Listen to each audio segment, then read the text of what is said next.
Good evening, ladies and gents, and welcome to the North American DPC with the second division kicking off today. And we are beginning the second week of action. Here with T-Panda and Lizard, we welcome you to the jolliest region. The most exciting games have been kicked off and played throughout that first week. It has been, all over the place. We've had some tight 2-1s. We've had some pretty cool 2-0s, especially what we witnessed on the last broadcast day, Lizard, was something phenomenal. So while we dive in to, take a bit of a recap on the videos and see what actually went down on the 10th of April, Lizard, talk us through. We saw C-Dub going against another NA team, and then we had Alpha playing the cut later on.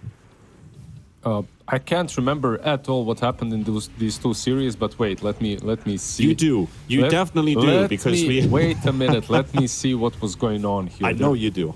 There was some breaking and was I even casting this game? You were not, but I'm pretty sure you did catch an eye on that last series, especially. I think we've got a lot of talk about the cut versus Alpha, but wait. T-Panda. Let me try this. Okay, on one side, obviously, what happened in this game? We had the Terrorblade Lash cores on one side, so the late game probably should have been theirs versus C-Dub, but they just couldn't handle the unsurmountable pressure that Wraith King and Beastmaster, together with Kotal Heals, just bring early on in the game. So that game one easily went C-Dub's way.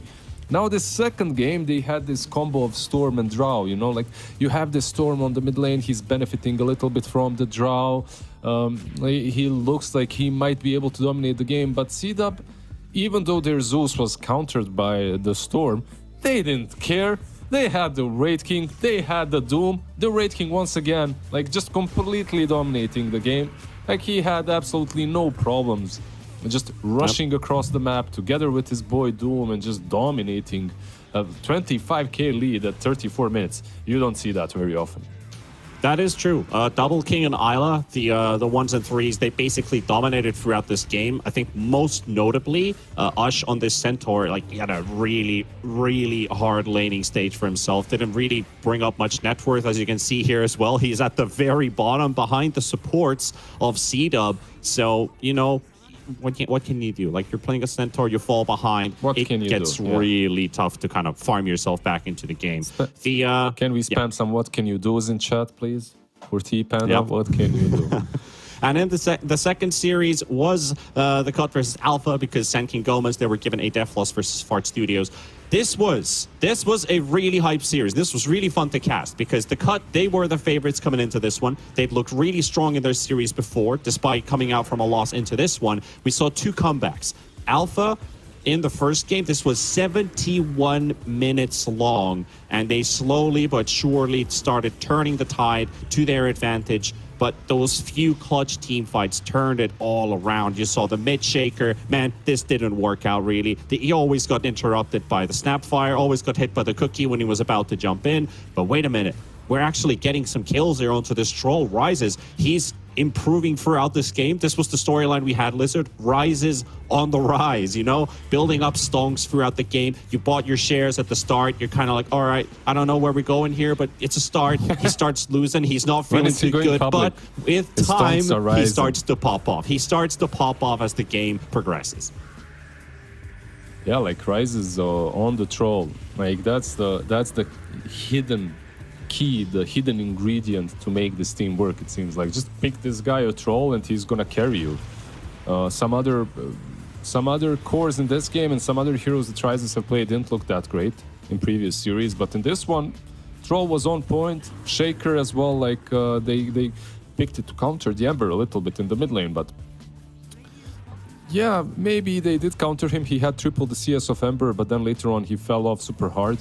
This series just made me understand one thing. That's that the Cut is one of those teams that they have good players, but they tilt very easily. It might be the tilt. It just might be some problems. Can we hear an emotional damage from Lizard? Emotional damage, yeah, in the series, But they had two games. They had them in the bag, and then they lost both of them. The last game was really fun from Alpha. It was very dramatic. It's where they split pushed them with Lycan to death. That one was actually super cool. That one I completely respect Alpha for. The first one, they were 20K behind. Like the second one, they were behind as well, but it didn't matter eventually. They were like this bristleback, massive issue. Like how do we deal with this guy? A couple team fights they took earlier on, he's surviving with like 100 HP, and then they lose 4, and the bristle lives. But the split push kept them alive this game. I think the MVP was also given to our Lycan in this game because he had the perseverance to still stick in. Monster. They made so many sacrifices this game, and they all paid off. That's the big key ingredient for me in this game too. They found a way in a near impossible situation to prolong, and that longevity and perseverance pulled them the W. And that was just one team fight in the top lane, and oh wait, Alpha's actually winning the game and closing it out like 1.5 minutes after. And basically, as you can see on the leaderboards now, there is one thing we will address, but for sure, Alpha, they pushed themselves 5 ranks up, and we got 5 teams in a tie second place. Sankin Gomez, Alpha, C-Dub, Oversight, The Cut, they all got 2 wins. So we're looking to break a stalemate here in the middle grounds. Who can join the top with Tilted Boys? And of course, Fart Studios. It was announced that they forfeited the tournament, so they couldn't get their stuff in order. Unfortunate, but for every other team, they were rewarded a win thanks to that. So their standings are as follows. It is, when we look at the schedule today, we have another NA team at 7th place with 1 win and 2 losses. They're looking to build up and keep up the chase with the rest of the squad. And Oversight, they have a chance today, in our only series today, to break through and tie up with Tilted Boys in first place. So big series for them. If they can get away from the rest of the pack, this is literally about that. Getting away from the rest of the pack here, or avoiding falling behind. Like, you don't want to fall behind for sure at this point because you're in the middle of the season. You want to give your best at the moment. Like, you can come back into it all. Right now, I'm not sure which one of these 2 teams I would prefer. Like, if I was picking a favorite, I think they're very, very similar, right? Like when it comes to what they've shown so far, Oversight and another NA team, they're kind of down there in the bottom 2-3 slots. Maybe the Oversight have had a little bit more success, but that's also because of the teams that they played against. Not sure. And for me, like another NA team, that is just another NA team, they felt like they're one of those that, for me at least, they had a lot of potential coming into Division 2. They have Ash on the offlane, Ash, whatever. And when I watch him, like, he really dominates the lane, but they kind of struggle to mix that all together, to keep it compact. Yeah, let's see what they can come up with. Like the ex-5-man Midas roster, RGS, RRL, both playing in this team, bringing some of that experience to this North American scene. And like I agree with you to some extent. Like, I feel like the Oversight is a bit of a favorite, just a little bit of a favorite, but they're also wild cards. They're pretty unknown to the average viewer. Who are these guys? 3 Americans, the French offlane duo of Cry and Atuf. Looked pretty okay so far, and the safe lane with Skyward and Dead Zone. I've seen Skyward; he's pulled out the carry Marcy. I think we saw a Monkey King as well in one game. I might be incorrect with that, but that Marcy, well, did lane against the Witch Doctor IO in the very start of the tournament. It was kind of goofy to watch, but it worked, and it could potentially work in the future as well. These teams have some similarities, but one is more unknown than the other. Which one is more unknown than the other? Tell me. I'd say the Oversight. The Oversight. You think so? They're the I'd say. Le Mystery from their French players, yeah? Ah oui, the mystery in the Dota, you know? But talking about the sellouts as well, we do have esportsbet.io, watch to earn platform, 3,000 tokens per hour waiting just for you. Create an account, log in, start watching some Dota. You're going to earn yourself some tokens. You can use those tokens for something fun. So it's down to you. Just go there, earn some tokens, use them for whatever you want. You'll be a happy person. And that is for you, especially here, esportsbet.io. However, the mystery. The mystery. Is it more the players or the heroes, actually? Is it more the heroes or is it more the players? Like sometimes we're like, don't blame the hero, but blame the player behind it. Sometimes don't blame the player, but the hero that you're playing in this particular game. Is that a storyline you could take into this series, like coming in front? And another NA team is considered favorites according to esportsbet.io. I'm not sure. Like, what do you mean? Like, in the heroes that they play overall from both of these teams, like, I haven't noticed anything crazy from the games that I've seen so far, right? So we shouldn't be... Have they played anything? Why are you asking me that? Now I'm overthinking it. Because so far, all I've seen... I'm also an overthinker, don't worry. It's normal Dota, right? Like, they aren't picking any super cheese heroes. The only difference is that they usually have some offlane for Ush. I don't know what's wrong with me. Nothing's wrong with you. He likes to carry with, right? Yeah. That's what I've noticed. Well, let's see what the draft is going to reveal to us, as it is live right now for the Oversight versus another NA team. The heroes I was talking about for Skyward, it wasn't the Monkey King, it was the Pudge, actually. So there's Marcy, Furion, Pudge, PA, Sniper. Okay, Sniper, if the game is right. Furion, it's a meta pick. But Kinda the rest normal, of the three, right? kind of situational, but still somewhat normal. Yeah, it doesn't look that crazy for me. Everything. I'm checking their games. We obviously casted a lot of their games so far in the season, if not all of them. And the games from Oversight, because all of the games are kind of mixing up in my mind at this point. But yeah, everything kind of standard. I'm just surprised by another NA team and how they performed so far. I just expected more from them. I don't know. They did take one game off of Sand King Gomez. Sand King Gomez looked really strong, so maybe that's something for them. By the way, Cry in that hoodie. Oh, that looks comfortable, man. I want one of those. I think you said the same last time as well. I did. I remember. I did. So there was one stat about Feeling, but I can't actually find it anymore. Right. Feeling had the highest death average. No longer. It is actually Empyrean from Alpha who's taking the top. They did play some really long games the last series, so probably impacted that average by quite a bit. But he is out there. I do not, however, see any Oversight or another NA team cores or supports in any of the top fives with a quick glimpse. So potentially we're looking at two middle ground teams, or they just haven't gotten onto that hot streak yet. You know, momentum not on their side yet, but first phase. Started off with a Clockwork first pick. You're starting to think, all right, potentially looking for a range core to combine with this hero, something that really combines well with it. You know, the Drows, the Lina, well, not the Lina too much, but the Lina could work, maybe even a Terrorblade.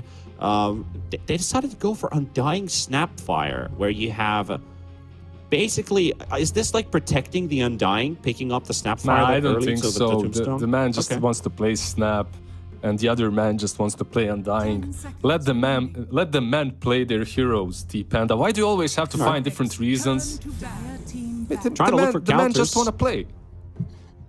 They just want to play. All right, we'll go with that. Yeah, No arguments. Just want to play for the Oversight. Like, I see this Clock and Lycan, and I want to see a position 5 that's ranged. I don't want to see Lycan playing with the Clock in the lane. I want to see some Clock Drow, Clock Sniper that's banned out, something like that, right? And Lycan into the Undying isn't that great, so maybe you need something that can skip the lane easily, get those creeps around him, dodge the Undying, right? Like, that's how you play that lane, because that looks terrible.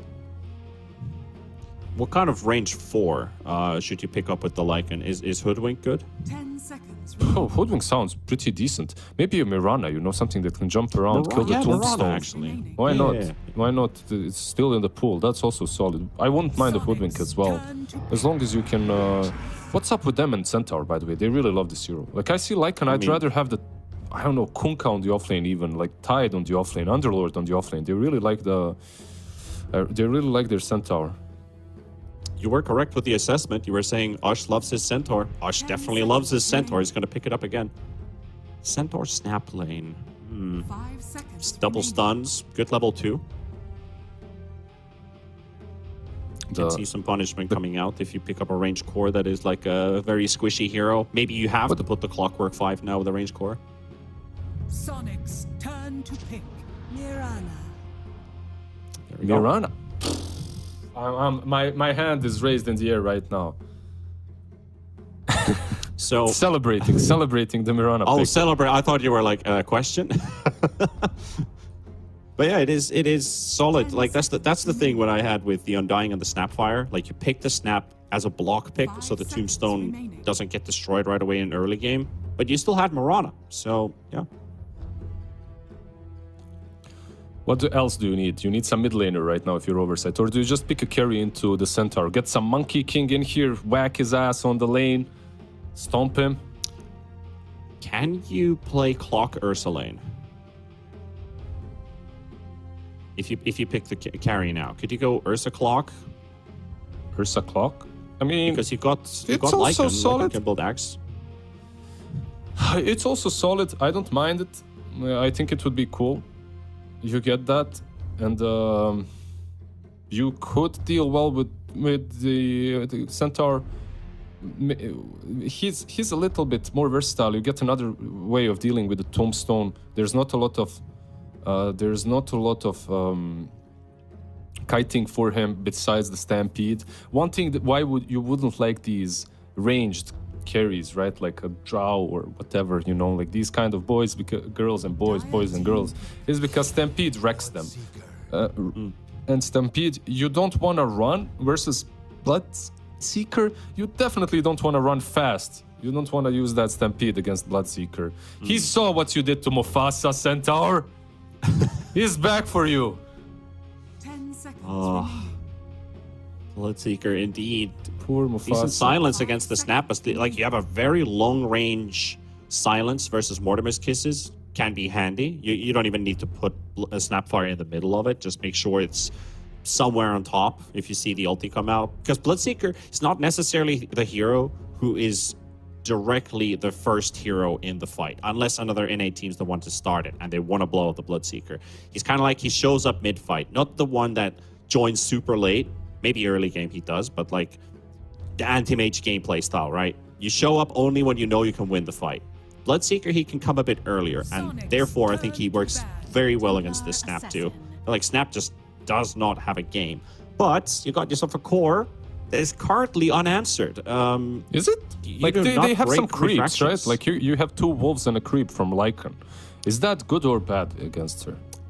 That's if that's like Lycan's solo job this entire game is just poke the TA, then it is good for the Lycan's team and it's bad for TA. But if you cannot get to the TA or able to follow around TA during the fights, then I feel like this TA can get unanswered. I'm interested in the TA pick. I don't mind it. Like it puts a tempo on them. They have this little shudder with the TA hitting Roshan, right? Like that's very solid. You get to get on top of targets easily with Stampede as well, unless you're ruptured. But for me, TA honestly doesn't feel that amazing. Like, you get ruptured, True. and then Lycan pops his form, sends all his beasts on you. You can't move. It sounds, for me, it doesn't sound that great. That's all. Odyssey, my friend, my Greek mythology boy. The traveler of the Aegean Sea. I again see. How do you pronounce Aegeis Komora? Aegean. Aegean. That's how you pronounce it? Aegean? Yeah, Because Aegean, yeah. we pronounce it Aegean, so it's like it's messing with me. But okay, Aegean Sea. The traveler. You don't even want to know how we pronounce it. I'm already interested, but maybe after. So far, he has struggled. Let's just say that he had stormy tides against 10 him. seconds remaining. Can he switch it up this time around? Does he have the last pick? He doesn't. He does. He doesn't. What am I saying? He doesn't. So No, he doesn't. What did he play before? He played some storm. What else did he play? He had rough games. Was he the shaker? He was the shaker, right? No. Odyssey. He was the Shaker versus Ember, man. I remember. Puck, Kunkka, Tiny, Storm, Pango. That's his hero pool. God damn it, who was the Shaker? I'm opening it right now. If Shaker was Alpha's mid. That was Black Soul. Yeah, it was Alpha's. I'll never doubt you again, Panda. They pick up right. Yeah, they pick up the Zeus. Now they banned the Storm, so there aren't many heroes that get on top of him easily. They do get the Ember. That is pretty good with the TA. Yeah. When you think about jumping the Zeus, Is it? you don't want to necessarily jump the Bloodseeker. I mean, you hold them in place with chains, can't use Heavenly Jump, TA blinks in death, so bam. Yeah, I agree. Like, there are some nice things about it. The lane should be okay. Later on, you get a hero that gets on top of him. I was thinking, like, Kunkka would be pretty solid. You're playing it. I don't know what's my obsession with Kunkka, by the way, but deal with great. it. Deal with it. I'm just obsessed. Like, I was thinking you get Kunkka against the Lycan. X marks the spot, like the dog can't run around. It could have been solid. I'm not sure, but they get the Ember. They have a lot of tempo on another NA team. I'm not sure if Bloodseeker can match it. And I've seen this Bloodseeker plus Zeus combo played a lot recently, but it's not played like before, in which you're spell amping the Zeus. It doesn't. Oh, yeah. Yeah, Oh, no one does that. You just run around the map. Zeus gets everyone nice slow, and then Bloodseeker gets a ton of amp from that with the thirst. Not sure. Man, those were the days. What do you think? Before my casting career started, a friend of mine actually uploaded a video of the Bloodseeker and the Zeus combination, and just picked up a video where he got like a rampage basically, and I was like, man, this is nuts. Like, how is that supposed to work that way? And it was changed pretty quickly after that. But to your question, I feel like, you have two heroes who kind of don't care about Rupture. If you have Refraction charges up, you can still blink away, and you only take one tick. No damage. Ember can use Remnant jumps and take no damage from Rupture. So you got to land those silences. That will really screw up RRL's game on this Ember Spirit. But I'm going to go with another NA team on this one. With the Ant. You're going with the Ant. I'm going to go for Ant, yes. Okay, I can see your point. Like, the catch on the side of Oversight is basically just the clockwork, right? You need hook into some crazy arrow follow-up, which isn't that reliable. I agree with that. It's kind of rough. When it comes to Ant, you have Centaur Stomp, you have Cookie, you have Ember with the chains. It's a little bit easier. Plus, you get silence on the traps later on versus the Zeus. You can get on top of him easily. I'm not sure. Like, there are some nice things on both sides. I feel that Lycan and Bloodseeker can really run over them in this game if they're a little bit ahead. Yeah, it can happen. Which doesn't mean that really down to like the laning stage, basically. How far ahead can they pull off? Because they can just shut down another NA team before they get to play that TA power spike timing.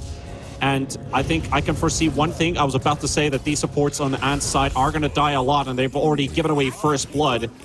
I just feel like this Undying and Snapfire are going to get run over multiple times this game, and that could be a potential path to victory for the side of Oversight. Farm yourself from the supports, prevent them from actually playing the game, and then Ember and TA, all they can do is just disengage, defensive stampede, disengage, defensive stampede. Like, that's the thing that if they lose their supports right away at the start, I don't think their cores have enough presence in team fights to actually just stick around and do what they do best. So the Rupture is a real threat. The silence and the hookshot combination, like Blood Right and hookshot, is a really big threat that they can't underestimate. Yeah, we'll see. I really like your way of thinking. Disengage, run away, disengage, stampede, disengage. If Lycan has a good lane, like if they make sure that he has a decent time, like if Atoof, who is my favorite player on this team, God bless Atoof, if he manages to creep skip against the Undying well, and if Cry, because of that, gets a lot of levels and farm, Lycan just wins this game. I feel like there is control for him, but there is not enough early enough, and Atoof already with 3 creeps connecting behind the tower. Well done, Atoof. Yep. Important moves. In bottom lane, there was almost a kill onto the clockwork. That was a level 1 attempt on another NA team, but they got exactly what they wanted, Scatter Blast and the Hoof Stomp. Clockwork took a lot of damage there. Dead Zone had to kind of disengage for a bit to regenerate. And feeling he is keeping up the pressure onto Cry. They're basically just going to sit around, both of them. The other guy spamming Decay, trying to throw in a couple extra punches, while the Lycan doesn't have his regeneration up yet.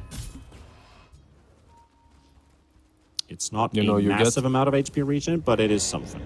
You hit him with the decays, he heals up from the tower and tangos even faster. You know? That's the... What can you do? I love your what can you do. I think I infected you with this what can you do. I was saying it and now you're saying it a lot as well. Oh, yeah. You and Mike both. Like, what can you do? Mike even has his voice line in the game. Is what can you do? Is it really? Damn. Like it is. What can you do? I need to buy that. I'm gonna buy that. Chat, you know what you must do. Support Mr. Mike. What can you do? But it has kind of. I think you've been using it more than he has. You know? So, you know, sometimes in life you just feel like that. That's Lycan top lane is dropping down. Oh, what can you do? At least you got the tombstone. You got something out of that trade, but yeah. He's going to be out for the count. Sometimes in life, you know, it's just it's just the way it is. It's like, what can you do? You just go around. This Mirana, he's trying to creep skip, but it's not gonna work. Maybe he will because of the wolf. He gets 3 creeps. Some of the biggest questions in life, like what can you do, or can I actually do something about this? But most of the time, at least in Dota, it just feels like, there's nothing I can do here. This Clockwork on the bottom lane is what, level 2, doing all right. What's their carry? I'm just feeling time here until I look at the CS. 12 CS on Bloodseeker, 12 on Centaur. So Centaur with Snap doing. I mean, look, this lane, he's maxing Double Edge and Hoofstomp. Bloodseeker, no retaliate. They can. No retaliate, but they can blow them up. So you have to be careful. If you're clocking Bloodseeker, you know, if you get a bit lower, they can kill you. The Snap combo in itself is already, I think, a bit over 200 damage on point blank range with Scatter Blast. 200 combined damage. with the fires. And then you throw the right clicks in, then you have Centaur following up with a Hoof Stomp. You're going to get another right click off of Snap. You've got Double Edge. That's an easy 500-600 damage with just one combo. So that's a lot of damage. That's a lot of damage. Mirana, that's a lot of damage. Tombstone. There we go. Tombstone down. Vision. Too late. Tombstone late. No zombies. He's got the key. He's got him. Yeah, but it doesn't do any damage. It's 0 damage. Arrow. You're gonna steal strength, but that Mirana's gonna be 1 HP. He could TP here. Yeah. Oh! Juked. Bottom lane, though, they got Skyward out of the way. Dead Zone. He's got 2 heroes inside the cogs, but it's the ones you don't want there. There's another Double Edge. And there exactly we see the power of the combination. These both, the Bloodseeker and the Clockwork, just sitting at less than 20% HP, not having a great time. And they're going to go again. Nice, They got the stun combo. nice. Got him double kill for us. And Zeus even came over. He was like, yeah, I'm gonna help with my level 5.5. He rotates in and then TP's back. That's the biggest feels bad man ever. What can you do? What can you? Zeus, shrug emoji, what can you do, you know? It is what it is. Tower is under attack. That's another good one, too. 3-1 for another NA team. Buying some time for TA to get a good laning stage start. Already found 1 kill. Now your bottom lane's going well. Zeus spent time rotating. Ember's getting up and farm. Laning stage is going great for another NA team. It really is. But it always does on that offlane. They always do well. Ember is 6 though. This Zeus might fall too. He's got almost 6, but it won't matter if Snap and Ember go straight away. They're Going in. Yeah. There's the chains. Cookies available. Heavenly Jump can't quite Arrow? use it effectively. Able to get there, but the arrow, the tower's going to take down the Warden, but they will lose the Zeus nevertheless. And Feeling coming in with a haste rune. Last time Mirana got away. Are you going to get away again? Look at this, I'm dying. He's got 2 leaps. Max movement speed on top of the Mirana. He's fine. Gonna force out that. Okay, won't force out the second leap. Like, that would have been a 80-second cooldown right away. But RRL finding with Clockwork. Oh, get this kill. Takes a couple tower hits. The most important thing for Ant so far in this whole game is Arrow! Ooh, yeah, that was close. Go get healed, Clock. Run to the bottle. What are you doing, man? Might die. Even, yeah. I don't know. Like, I see it. It's 15 seconds earlier, I see what's gonna happen. Yeah. It's not like I'm a prophet. It's just It obvious. just happens, you know? It's obvious. I'm looking at him and I'm thinking he's gonna fall back, so Zeus heals him. That's why he's sticking around, but he never does. Ah, man, like Pain. pain indeed. It doesn't matter. For Ant, right now the most Rotating bottom now. cogs. Trying to take a fight to the Centaur, but here comes the Warden. That's unreal. He has Vanguard, Oh, He's got Vanguard. Like, you're not killing him. you are definitely not killing him. And he's got double rings for the extra armor. Top lane, they're trying something on TA, but this TA is a beast as well. Like, you're not going to. Okay. Oversight. They need to figure something out. They need to make a move together with Zeus or something like that. They need more heroes. From this point onwards, I think your lanes are really rough, and the way these heroes work, you're not getting kills without numerical advantage. You need to rotate in both the Clockwork and the Mirana at the same lane. And You the need to get Zeus. this. You need to get this Bloodseeker online. You need to keep Zeus on top of the. When you're about to drown, on top of the surface. On top of the surface, yeah. You want to make sure this Zeus is not drowned. Radiant's middle tower is He's so still got a game. He's so- still got a game. The 4 heroes of Oversight are basically Leonardo DiCaprio, yeah? Yeah, you got more Leonardos here.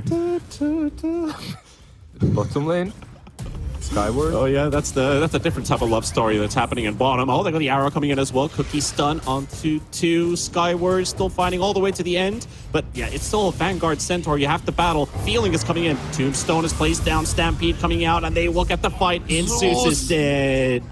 Oh, God. And Zeus. Ember 2. Oh, almost catching the Bloodseeker in the trees. Close. What can you do?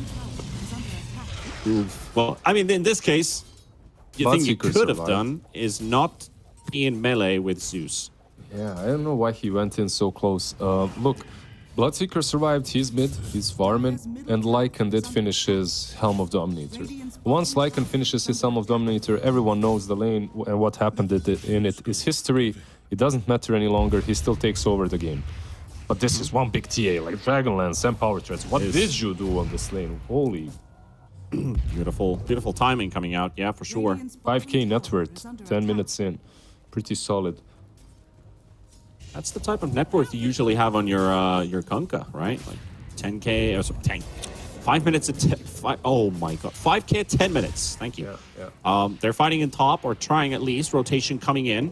It's going to be a 4v2, but there is an Ember strolling, caught under the ward. And our clock goes in, but they see the Ember coming in too, and they already know he's dead. But Cry, can they get something out of this? Arrow onto the TA inside the cogs. Dust this place down as well. This is their chance to take down Arceus, and they will get the TA kill. Very nice. Any more kills? Ember. Ooh, Lycan already down. That's a shapeshift also gone. Skyward, Sheepstick fan, trying to take the fight to RRL. Do you really want to take Running this low fight? on mana. Odyssey comes out. He's low on mana. He can't get out. He can't get out, actually, but the Stampede. Well placed by Ush. Yeah. 5-0-1 on the Ember, but they did lose the TA. Eventually, I do think that Oversight have a really strong mid-game potential. If they manage to max out the Lycan for that, if he gets like an Overlord and you take a couple of towers. This tier 1 tower on top lane took 0 damage so far. And you're playing a Lycan. That's unacceptable at this point. And now Bloodseeker in trouble in the top lane. Everybody left Skyward all by himself, and he's dead. It's gonna be alright, trading a couple hits with December Spirit, but nevertheless, another NA team, they're getting away. It's a 5k lead now. You gotta bring that to somewhat of a halt, or at least start mounting some kind of a, gotta start, I don't know, do you start selling your stonks? Short them. The Warden ready with Mortimer's Kisses, but there's a hidden arrow man in the trees. It doesn't Solid connect. attempt. Yeah, it doesn't connect. Do you think that Crimson on Centaur was necessary? I guess you're playing versus Lycan, right? So you're getting full Crimson straight away. I mean, Crimson is, again, one of those items that I don't feel like it's being built enough. I think it's like one good buff away from being, again, super viable. Clockwork? I don't think you necessarily needed to build it, but I guess this is like... we just want to have it in our team. Like, another Aura doesn't really hurt. I was about to say the majority of damage and Oversight is physical, but they do have a bunch of magical with the Zeus and the Mirana and the Clockwork. But Warden, Arrow will connect, and that will also break the Mortimer's Kisses. Cookie out from the Cogs. Feeling is dropping low. Zeus ulti dropped as well, and Ush, he can't blink in. He was about to blink in for the stun. He's still going to get a second opportunity. Gonna have to Stampede in. They're going to take down Dead Zone, but they will lose RRL. That Zeus ulti really messed up with this Centaur, and then he got hit by a random Arc Lightning proc, so he couldn't get in closer, and he's gonna go down on Ush as well. Oversight. That's exactly what they needed. Clean up. They even get the Warden. Yeah, Hey. only the TA lives. She has DD and she's coming in. The DD is gonna run out. Right? Yeah, it's gonna run out. It's gonna run out, so you can't even fight this. So this is something that I was worried about for Ant. But realistically, they just messed up their spells. They didn't really play that fight well. Undying was already on 50% HP. You popped the Mortimer's Kisses, but you missed the chains on Lycan. Like, a lot of things could have went much, much better for them. Yeah, it could have been closer. But that fight in particular makes me think that Centaur should have a hood at this point. Maybe even a hood. Yeah. Maybe even a hood over a Vanguard first. Like, I mean, you could have been able to blink if you popped it there, because that could have really changed the thing. You could have got a two-man stun. Ember might have potentially survived thanks to that, but instead, he had his blink canceled twice. He's still sitting in the trees, and then he just pops Stampede to run into the fight. So, cost him a lot of time to get in. But TA does have Desolator, continues to farm. Smoke up towards the top lane. Skyward is the target. no Stampede. Can they do it, though? No Stampede. 15 seconds. No Mortimer's glyph. Kisses. Yeah. No Glyph. Zone down. One Embers. zombie spawned. Ember is coming. Too far away. Okay, Ember could actually close this one out. There we go. The blink stun onto the Seeker. Ain't going anywhere. Arrow connecting onto the Undying, and the Ember walks in to get some extra damage. But Feeling gets the kill. Dead Zone actually gets the hook shot to connect also onto the Ember Spirit. They're just buying Gets pushed time. by the Cogs. Five seconds. Also 3 seconds for Shapeshift. Yep, and Stampede is up. At least they will be able to disengage for a bit. And Mortimer's Kisses burns down the Clockwork. Atu getting slowed down by zombies. And here comes the Shapeshift. Time to deal Ember with arrowed. the Zoo. They're Ember going to dead. lose the Mirana, though. Oh, they got the Ember, and he's going to go down Odyssey. Does he get the TP cancel out? No. Lightning Bolt just came off cooldown as he TPs away. Yeah, nicely done by Clock. Sometimes a hook like that looks very, very bad. Like you were just going in to feed, but he knew that he was buying enough time for the Lycan. Obviously, they're communicating well at this point. Clockwork TPing into the TA. Up.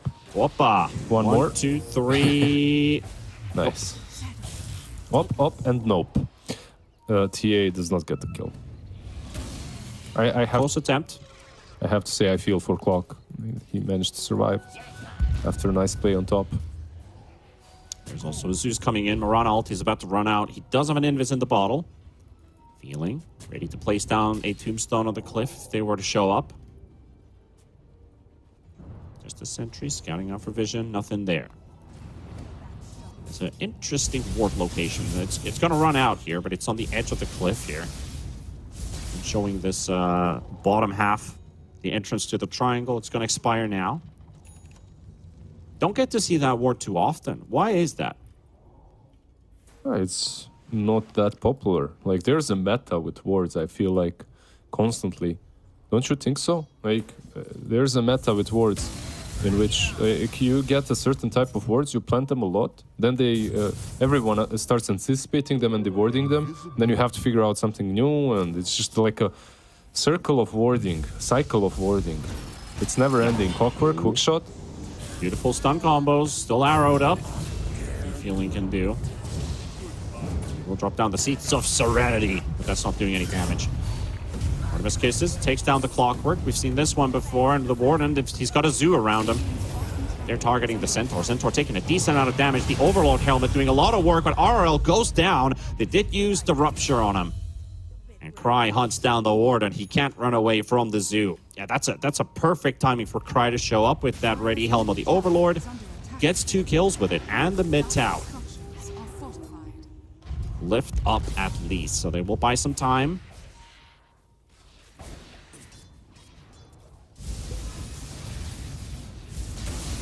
Link Deso up on the Templar.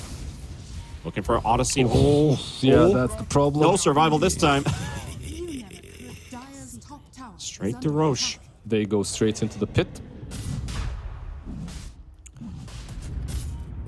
Ash, together with the TA, more than enough damage. With the Oh, death the zone. double Mel Strike. Yeah, that's a lot of damage, a lot of minus armor. If they don't have a little shredder, unfortunately, but it still feels good enough. However, can Oversight do anything about this? What do you think? I don't think so.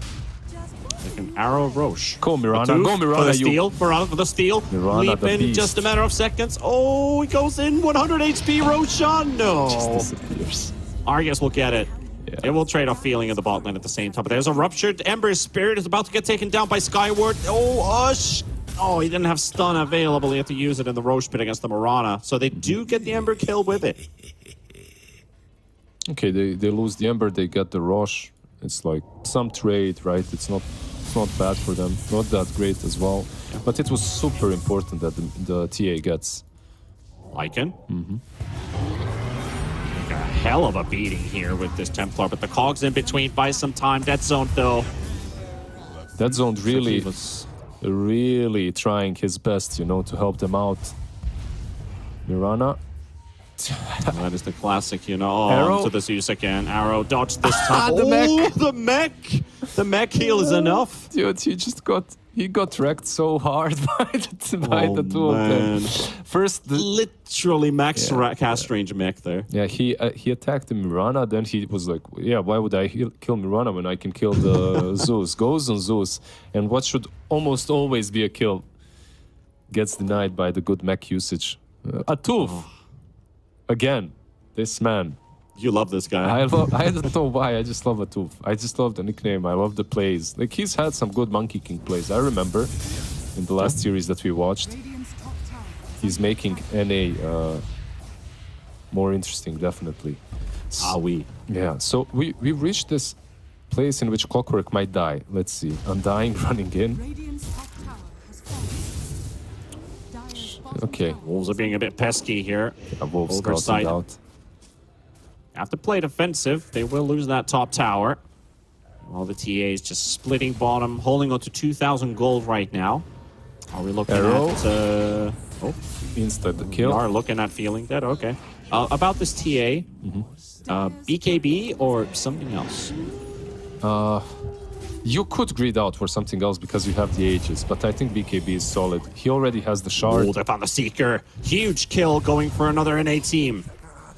He has the shard already, so... He has the shard. Yeah. I'm surprised. What are these skirmishes? There's like the third separate fight that's happening. Ember trying to get a kill onto Atuf.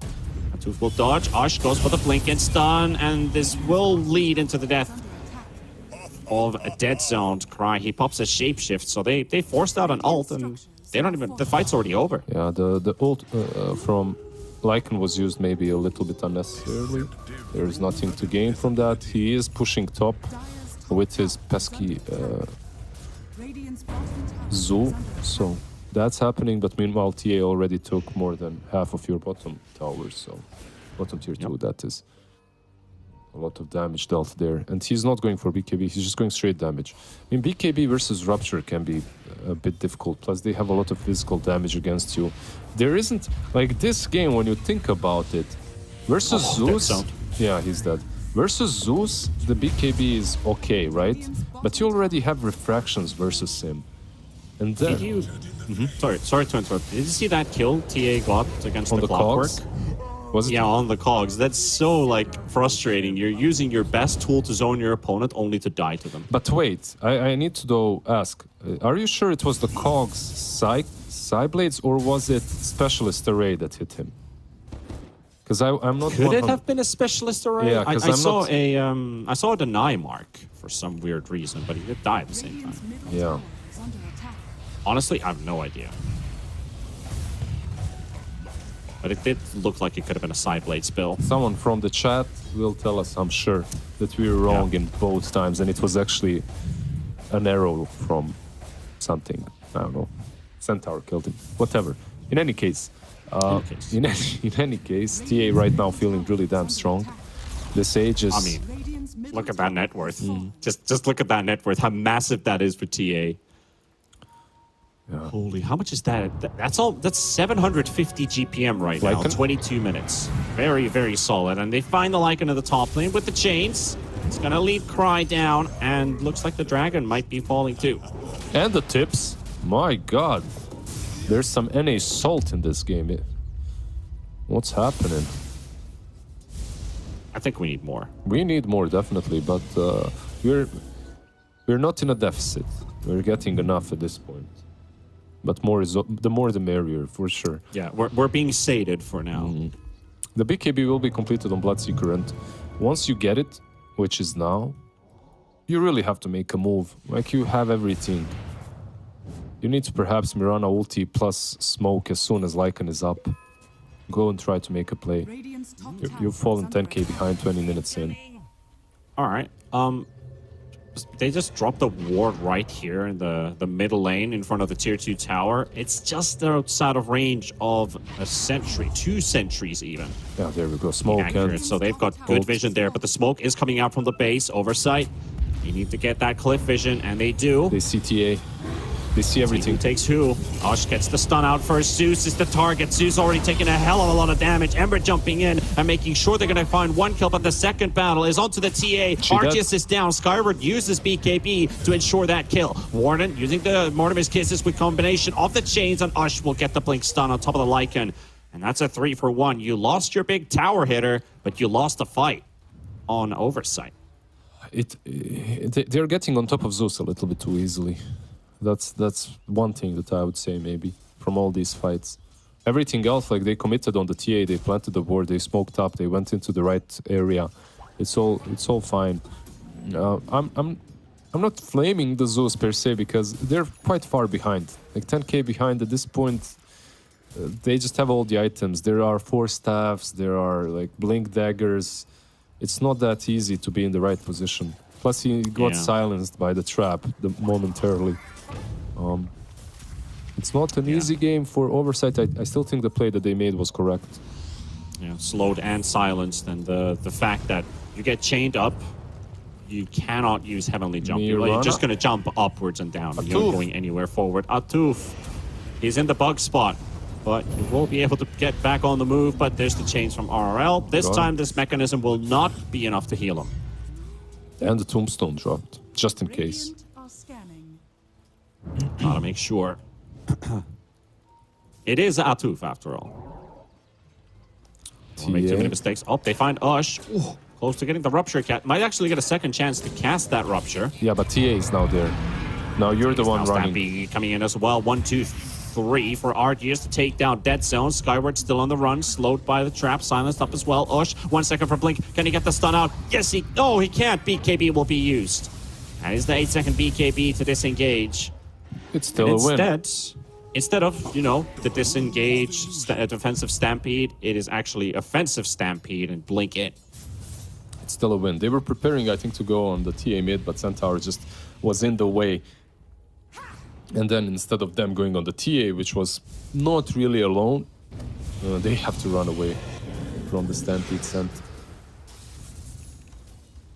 You still have this mid ward in front of the base because it's not scouted out by the sentries. Warden also has a very interesting ward actually here too. I'm loving the ward placements this game. Like, these are really cool. Yeah, but that one will be dewarded. It's in vision of the sentry. No, it's not. It's outside. Is it? They find the mid ward. Ah, this is an observer ward there. Okay, never mind. It's an observer ward called Sentry Ward and a Sentry Ward called Sentry Ward. Yes. They didn't find it, yeah. I always get debated by... Yeah, I think I said the same thing the last cast. It's like, Getting They're not mind-gamed. the only team with this. There's a couple of other ones that have the same tricks. Yeah. It's the pop strat these days. Hindsight 2022. Smoke up. That's zoned in position. Cogs. No. Oof is dead meanwhile. Arceus just found a freebie for himself and sipes down the second support as well. And another NA team on the chase. They find Cry. The stun connects from Ush. Mortimer's kisses. The mortar barrage right on top. Burns the wolves and the fur. DPC, gotta be careful. Doesn't want to get sniped by this Templar assassin again. Yeah. The way I see this game is, only way for Oversight to fight is every time they're up, they have their spells. They just pop everything and go on TA. Because she didn't have a BKB. Now she has a Nags as well, so a bit more elusive, but still. I think that was maybe a possibility, but not anymore. They're just so damn big. We also want to know what's big. What? I really TA's do, net worth. please. TA's net worth? Yeah, that's what I was talking about. What did you mean? Oh, what can it do? Aghanim, Dragonlance, Blink, Dazzle, Yup. Daedalus. Huge. That's a huge TA. Considering about going in an arrow, connecting Rupture. onto the Ember, Rupture. Can they get the TA out? Oh, beautiful body block from RL, but it's not going to be enough. Here comes the Still going to Bloodseeker. lose the Templar and Bloodseeker just going, wreaking havoc in the front. Very low HP Clockwork Cookie never connects because he's inside of at the same time. Ush is going to go for the blink stun onto Cry, trying to hold them into place. Clockwork getting healed up in the mechanism. They take down the Warden. They're going to take down Ush. They're going to lose a lot of heroes for this. But can the Ember get a single kill? Feeling he's already back in action too. Trying to help out his buddy. Throwing out some more slates. Tooth is going to finish off the tombstone while stuck on the cliff. RRL, one more remnant jump. No, sir. Skyward with the triple. They hold the high ground. Huge defense for the Oversight. Yeah, they did lose the lane of Raxus, but they should straight go into the pit. This is a problem with the TA without a BKB. I don't know what's up with this Ags. Like the Daedalus before the BKB, sure, you had Aegis. But this Ags is like, they're still 12k ahead. I don't want to get too far ahead of myself, but this whole team fight could have been prevented, losing this team fight, if you had the BKB on TA. You could throw Mortimer's Kisses into the pit and get vision, but feeling, can he get in? No, he can't. He has to take the long route in. Oh, it's so much damage. Bloodseeker might just die. Skyward is down. Stampede used as well, but they're trying to get close enough to the fight. Roshan low, Warden comes in. Ush comes in, hook shot, and the age is snatched by the Warden. Cry won't get it. Cry will get an axe to the face from Ush. And Oversight. And he gets they the made shot. the one play. They made the one play they could do, but they couldn't follow through. The Warden gets the Aegis, he gets the shard, and he kills the big ancient from Lycan, netting another 250 gold. And you got the Bloodseeker kill. That was terrible for Oversight. They definitely could have taken that rush if they were just a little bit more careful. You could always, with Clockwork, scout out the Snapfire, perhaps break it, instead of standing somewhere around. Look at that. Beautiful damage. No magic resistance. You've only got the mechanism to help you out, and it's just not enough. Oh, man. Unfortunate for Oversight. They just when it felt like, just when you feel that they've got the game back again a little bit, that happens. And now again, TA switching from BKB into a Swift Link. He's like, I ain't buying no BKB this game, man. I don't care. Man. He gets They're ruptured into- again. Oh, going into the backline, finding Odyssey, and the Zeus just gets deleted. Doesn't even get to play the game. Beautiful catch there. But Oversight, things are coming apart. Yep. Couple fountain hits onto RRL, gets another chain. This guy is just doing everything for the team basically on this Ember Spirit, and they will pay the ultimate price for it too. Skyward lives. It wasn't even a crit that the TA landed into the fountain, but the regeneration is too much. They have to back out this time. They're not sticking around to see what happens. Clearing out the scouting wolves and getting away from the base. Yep. Zeus did buyback. TA used the Aghanims, by the way, psionic projection to get away from the rupture. So that's his plan every time he gets Every time he gets ruptured, he just TPs out with psionic projection. Sounds like some kind of Jedi mind trick. sci-fi movie or something. Yeah. A tooth. Hook shot. A tooth, indeed. Can they get this T8? He's ruptured up. Now she can just stand her ground, basically, and is going to do exactly so, yeah. No fear in the world at this point. Yeah. No cares, no worries. They have 2 buybacks, but this is basically either Megas dieback, or so. Throne. Yeah. I think this is just GG at this point. Pretty much. Tower is under attack. Another NA team. They that early laning stage victory really put them so far ahead this game, but a couple of good fights from Oversight. This game really felt like a pub. I'm not gonna sugarcoat it. I love my NA boys. The games can be a lot of fun. They're not always the best, like, performed games or something like that, but they're competitive, and the teams are usually of similar skill. This time around, I still feel the teams are similar in skill level. It's just that they played it very, very hectically, like a pub from both sides. Popping the ult on Lycan. Oh, they're trying to take the fight now towards Nice Argus. hook They shot. will get the connection with the hook shot. Arrow flying in, and they do actually get the stun out, but TA doesn't get to do much here. Now only gets the fight back, and is dropping already low. Skyward will get him out, but it's a very costly price to pay. GG, well played, comes out. They can no longer hold out. Oversight. Caps They lock. are down for the game. Caps lock, GG, well played. Well-earned victory. Another NA team, you know, running down that laning stage, enjoying their game, having their fun. What I do like about Oversight in this game is that they identified their win condition later on. It was a little bit too late that they identified it, but they did identify it. So that's for me, that's a big thing. They understood no BKB on TA, hook shot, rupture, kill her off instantly first. If they started doing that a little bit earlier, instead of getting picked off left, right, and center, I think this game could have been much, much easier for them. But they were also maybe, just maybe, a little bit too afraid to engage after first stages was picked up. You cannot let this TA, if she gets the first stages, she cannot be doing whatever she wants to for 5 minutes. I still think that you need to take an engagement, because if you kill her once, you can do it again. You definitely can. This was pretty hard for Oversight to bounce back in the game, since the couple engagements that they did take, where they were successful, they didn't have a bridge, you know? They got themselves a good start, but weren't able to kind of follow through what's the next thing that we're capable of doing. And losing that first Roshan, indeed, like you said, was a very costly thing. Like, they just started to slowly lose grip of the game. A couple good fights, indeed, but I think they took more, like, I think another NA team just had more better fights than what Oversight was able to accumulate during this game. Sure, they gave it a fight, but no continuum. Yeah, you get the TA and then you lose how many heroes afterwards, right? Yeah. It's rough affair, definitely. A little bit off the laning stage, perhaps, from another NA team. They had a bit too strong of duos on the offlane and safe lane, like the TA got way too much against the Lycan, and I was thinking, yeah, TA will get a lot. It's TA Undying, right? The lane is really damn strong. But then again, it's a Lycan. He gets Helm of Dominator and then he farms up. He gets you out of the lane very easily. But that didn't happen. The tower on top lane was alive for way too damn long. They just couldn't contest the TA.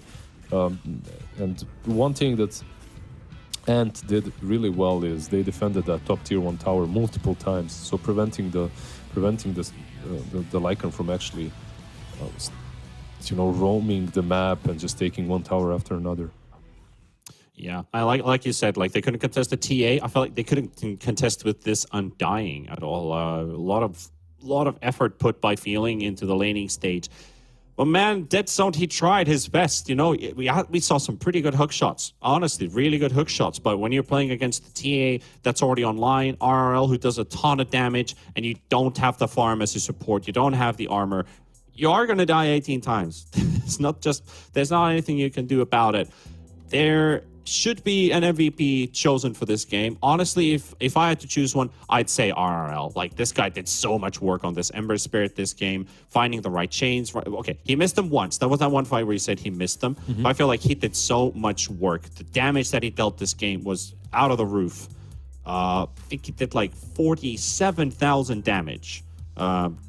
Like the next highest would be Argus with this TA with 36k, but that, you know, it's a TA who already hits really hard. But I mean, I guess you could also say the Warden, you know, support Snapfire going 10, 4, and 23, stealing an Aegis in this game. Well, okay, kind of got handed to him, but I think if you're giving him the MVP, you're giving him the MVP because of that, right? He had a couple of good plays. The laning stage went well, but the highest impact was that snatch. Because the game could have been scary. Not that scary, but it could have been competitive at that point if Oversight actually manages to take the Aegis and the Shard. But yeah, it just didn't happen because of the Warden, because of his Morty's kisses, and because of him jumping in to snatch it. So nicely done by him. Overall... Basically, yeah. I mean, I was just going to throw it to a break, really. Oh, okay. Yeah, throw it to the break. Give me the break. Let's do that. I mean, another NA team. They were a very convincing team in game number 1. Oversight, if they can polish a couple few things, maybe work with their positioning, maybe things could go a little bit different. I don't think there's too many things wrong with the draft. Laning stage just was very difficult for them, and they can bounce through that. We'll see probably at game 3 even, but we have to find out what happens in game 2. Maybe it is going to be a 2-0. Who knows if it's going to be a tie? We'll be back after the break.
And welcome back once again, alive with the North American Division 2 and our second game of the first series and the only series for today. This just might be our last game of Dota today, Lizard, if we continue with the pace that we saw in game number 1 from Team Ant, another NA team.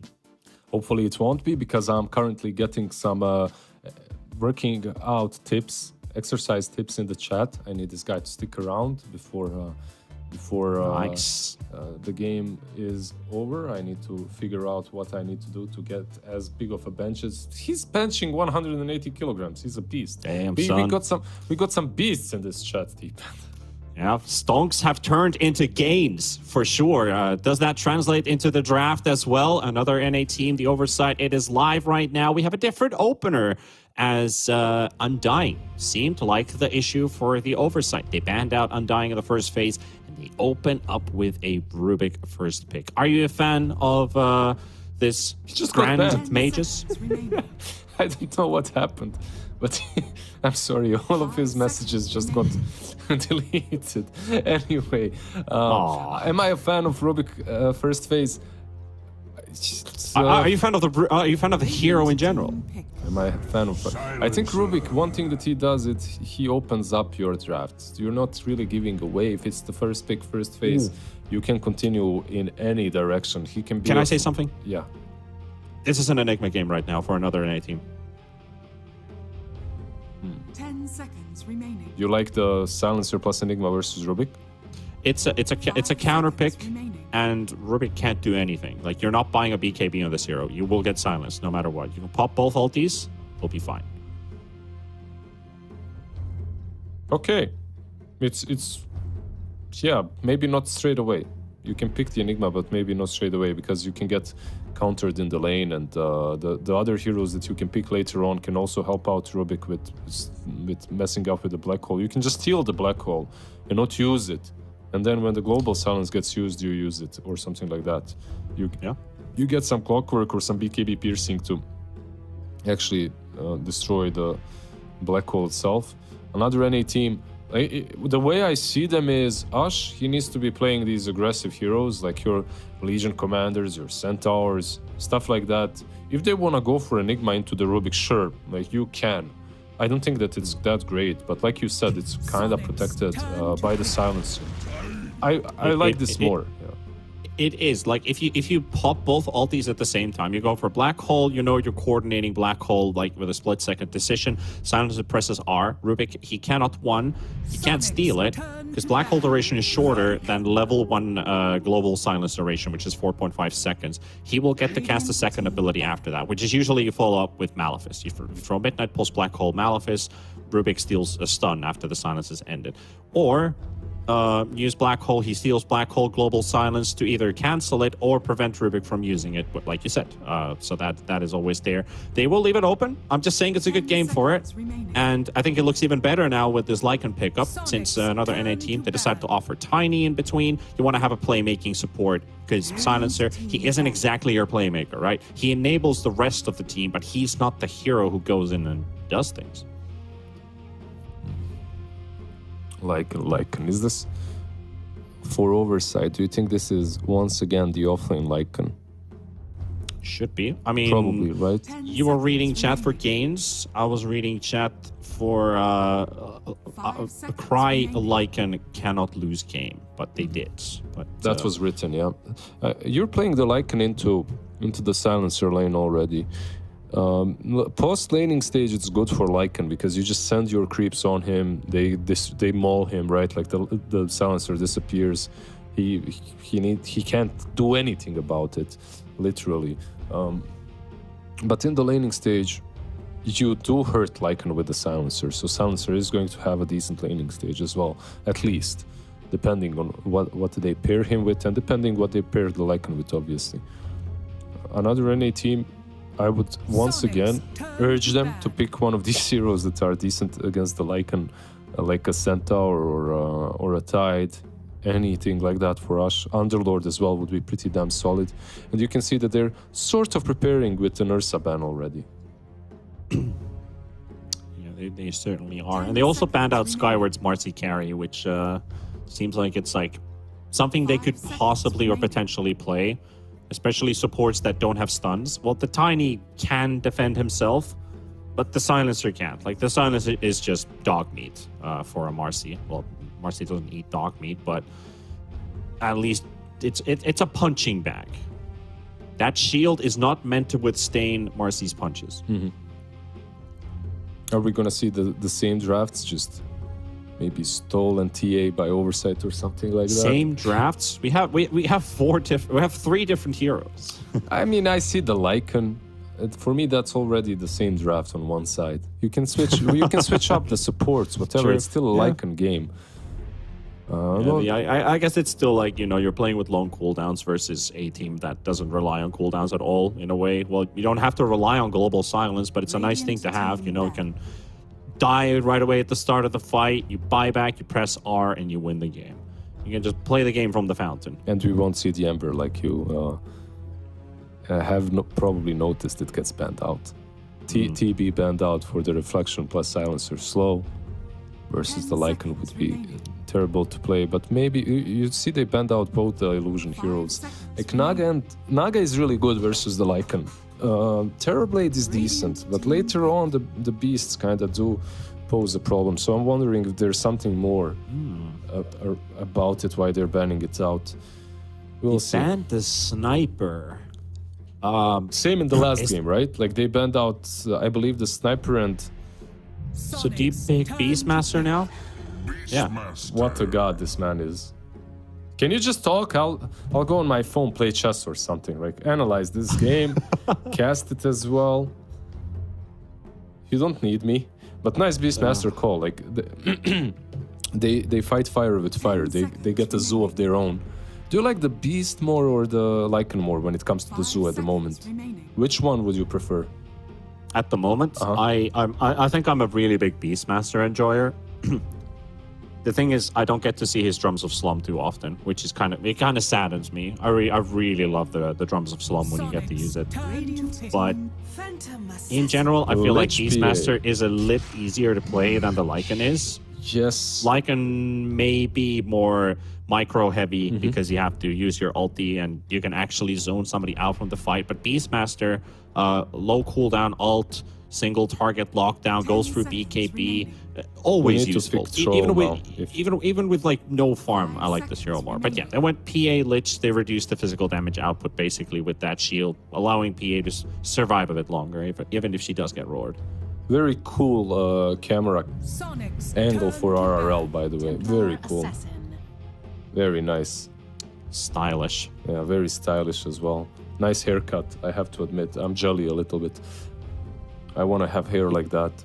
By the way, probably also benches like 100 kilos. 100%.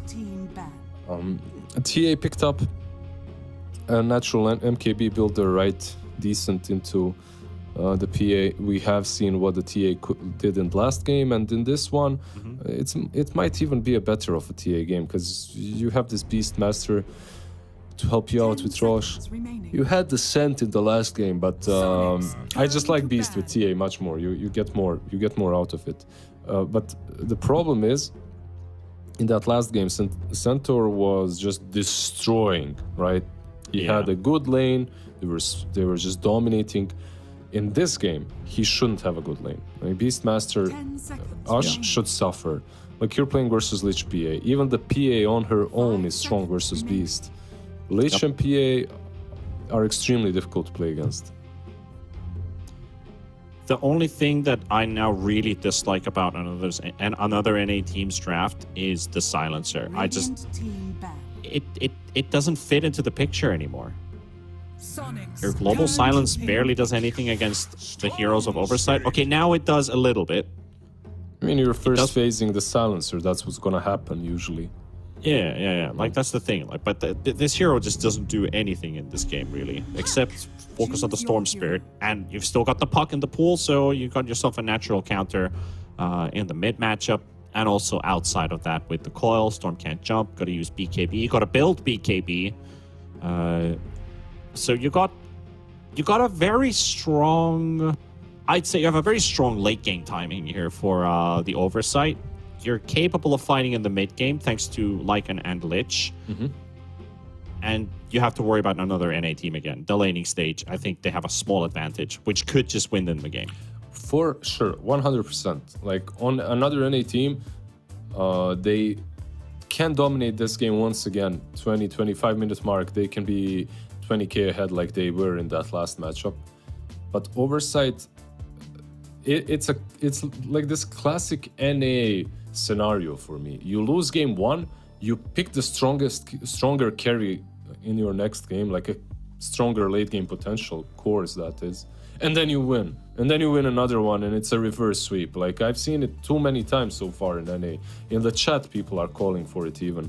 Like, I can see that happening for Oversight. Skyward PA, like, they can dominate this game in the late game, but they have to survive through the mid game. And the mid game looks very difficult to deal with. Beastmaster, Puck, NTA versus a Storm. You're gonna have not only Puck silencing you, Dream Coiling you, you're going to have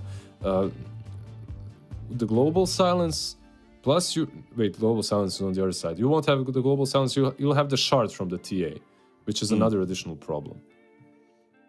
There's a lot of difficulties that you have to face if you are the Oversight. You have to survive a period of time, and you have to survive another power spike timing. And you can maybe fight back, sure, but it's not going to be easy. It will get easier as long as this game goes plus 38 minutes. Let's put it that way. Then at least your PA has at least 4 slotted, maybe even 5 slotted. Storm Spirit, if he isn't completely shut down, can still scale very well with that Aghanims. I think that is a huge game changer if you have a Battle Fury PA and the Vortex Ags. And, you know, Lycan can just utilize. Like, you can build Assault Cuirasses, you can make a bloody Bloodthorn in this game too, and just silence the Puck. You can silence the Beastmaster, prevent them from roaring targets. And you can run down the Silencer all game long. And Ush, the Beastmaster, getting targeted. Oversight, can they get another first blood for themselves? Yes, they can. And it's for the Storm Spirit out of all heroes. That's the perfect start for Oversight. They really needed this. And that is so helpful. It's helpful, but you know what I say. If you nerd like that, you 5-man smoke, you go for a kill, you 5-man rotate into first blood, you're gonna lose that game. It's just the way Gaben works. He gives you the first blood, but he takes the game away from you. Gaben giveth, Gaben taketh. Exactly. Triple bounties, at least for Oversight, as we roll out the laning stage. They weren't able to find the early mid ward, despite Atuf walking under the tower, getting hit by it. I think they were pinging the mid lane, but they were not sure where that ward exactly is going to be. So it's going to remain. It will show the high ground on the side of Odyssey. Will remain hidden. Will remain hidden for sure. So, how do you like this PA versus Beastmaster matchup? I think this is the one to talk about. How does PA do here? I don't think there's a lot to talk about here. Like, PA should definitely own this matchup. That's how it worked before, but if you're a Beastmaster right now, you're maxing out Wild Axes, maybe just spamming her with Wild Axes and Tiny being around, you can do better. Historically, you were always winning it as PA, but I can see it maybe working in a different direction this time around, just because of the switch up to the Wild Axes that Beastmaster can go for. Yeah, it took a couple years for Beastmaster players to realize there's a second build on this hero. It is the Wild Axes spam. Like, the amount of pain so many Beastmaster players in the competitive scene could have avoided by just going Axes instead of always forcing out Call of the Wild. Yeah, but the Axes were different back. The Axes were different. Yeah, it wasn't the same. And feeling. Oh, another kill for Oversight. Very close. Fairy Fire popped as well. Silencer trying to run to the trees, but the Wolves are getting vision. And do they do enough damage? Not enough. He moved them back as well. The Warden getting low on top. Will also go down. Ush, she's got another set of axes ready. It's not enough damage to kill off the PA. And they get the turn. Slow from the dagger. And a kill for Skyward. Or even for Dead Zone picking up the double. Right now, if you're Skyward, you're flaming him. But you are happy that you got 2 kills. He suicides in the end, like he goes under the tower to refill everything, come back into the lane, bring some items to the PA. Use that double kill for a ton of region. Might as well, yeah. And Warden was TPing in by the time he was walking to the tower, so he actually got to kill himself before Warden could have once stolen the kill from the tower or get any experience. Now they just got a split kill. Nobody actually damaged the Lich there for a while. But you are absolutely correct. Skyward gets to pump up that extra region brought by Dead Zone. 6 tangos and a salve brought to this lane. Yeah, you're a Lich, you don't really need anything, so you just buy the region.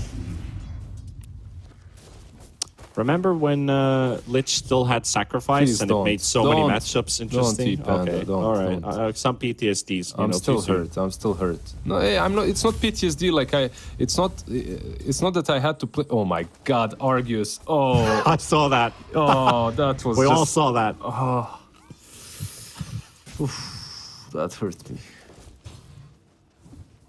That hurt Like me. 100 gold down the drain. Yeah, down the drain even. I had to play that Lich. That was the last patch I played competitively. It's like 2018 or 19. I remember it like it was yesterday. All I did was stand next to the tier 2 and eat creeps. It was terrible. Good old eating creeps. Lich gonna have your mana. Lich gonna have your mana. Radiant's middle tower is under attack. 4 kills in the first 4 minutes. Things are slowing down for the time being. Waiting for level 6s in the mid lane for both the Puck and the Storm. First rotations on their sites. Probably to the top lane. Like, this is the most kill-heavy / most vulnerable lane for both teams. Which they could look for. Bottom, I don't know too much. Maybe the TA could find a kill, but Lycan is tough. They do end up doing a lot of damage onto Cry.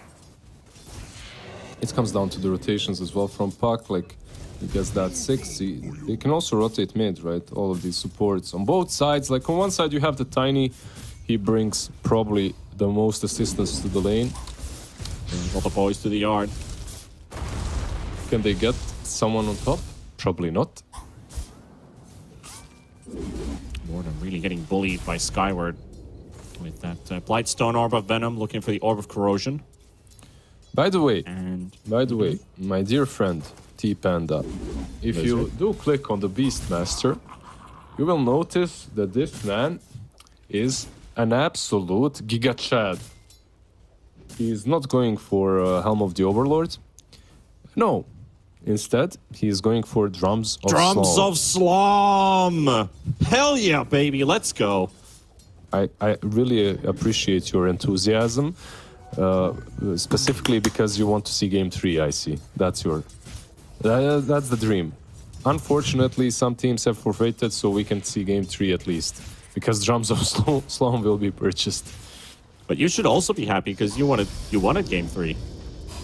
Oh, mid-battle. Level 6 of Odyssey goes for the jump in on RL. Okay, no real finisher coming out.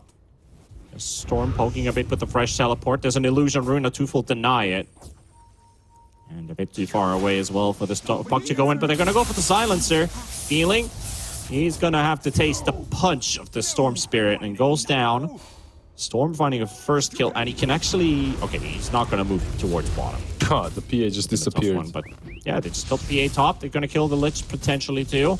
They've got axes. Those are magical damage. Yep. Shield ain't gonna do nothing. Basically, PA went up there because he just bought a Ring of Health and he was thinking, yeah, whatever, I'll trade some hits and then I'll heal up.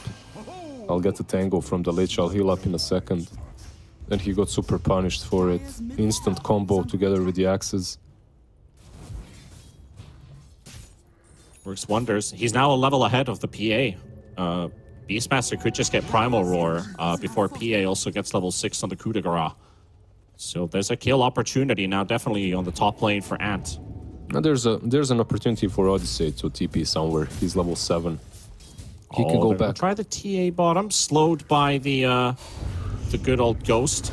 Getting tossed into the air, gets refraction up. Cry not fully holding the micro on the creeps as TA does do some damage. Oh, the TP goes through. Odyssey dives in with that big ball lightning jump, only to see the hero disappear in front of his eyes. Yeah, like his options were TP bottom or mid, bottom or top. Top lane Beastmaster is already farming the stacks, so you couldn't really do anything about him. He decides to go bottom. Unfortunately, does not get the kill because the aggression was already there. So he just TP'd out. It was a close attempt.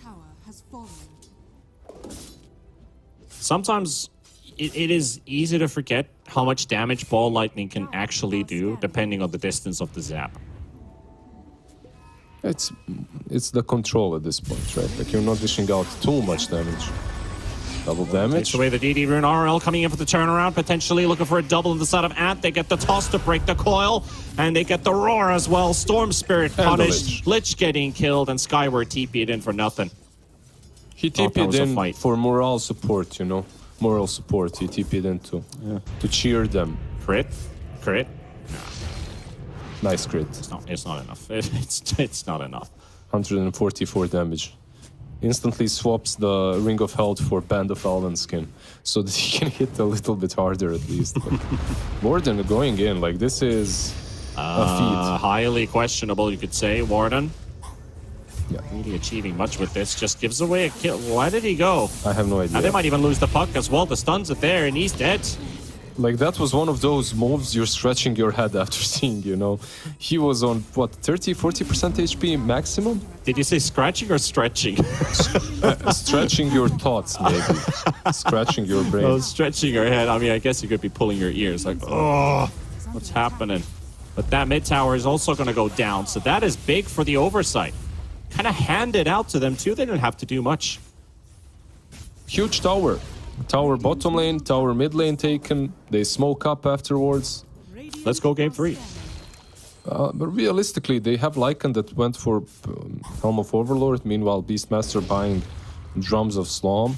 Like, Drums of Slom have been popular in other regions, but only in the last couple of days of the DPC, and because Beastmaster was completely countered. That build was completely countered in these games, so he went for Drums of Slom. This game, I don't think that he's countered. Mid lane, that's a nice lot coil. of damage in mid, but this puck might just end up dying nevertheless. Phase shift in 1 second. Fairy Fire, oh, not just the right clicks, but no! Storm still gets the combination, and Lich might just drop to the last word. Raindrops will soak up the damage, but the curse will finish him off nevertheless. Rush will take the tower. I mean, wow, I'm losing my voice here. Damn.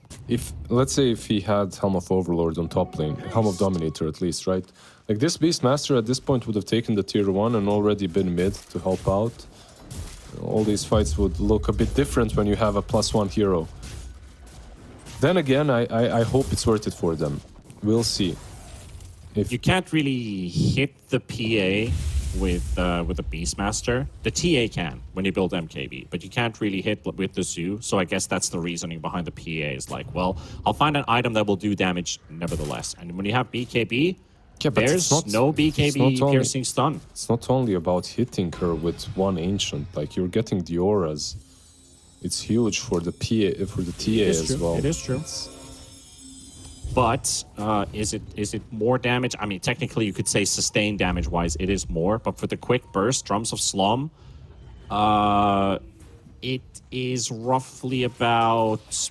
Look, I think it's like 1,500 magical damage. The one thing that I see Lich running in, probably dying instantly. Oh, I mean, they're going for the TA at the same time. Argus is going to need some help. It will get the help. The roar comes out onto Cry. Cry down to half HP. Going to go for the runaway and should be able to as well, as they've used everything for it. RL gets the kill in Dead Zone, and Arceus does actually end up getting Cry. Yeah, they just get completely punished for that move.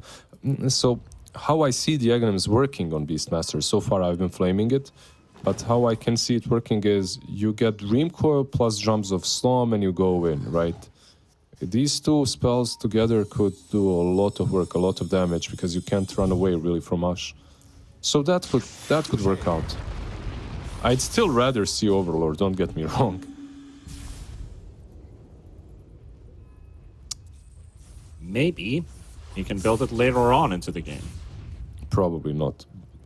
Like, it isn't really the second item to build, right? Like it's the tempo item that you want early on.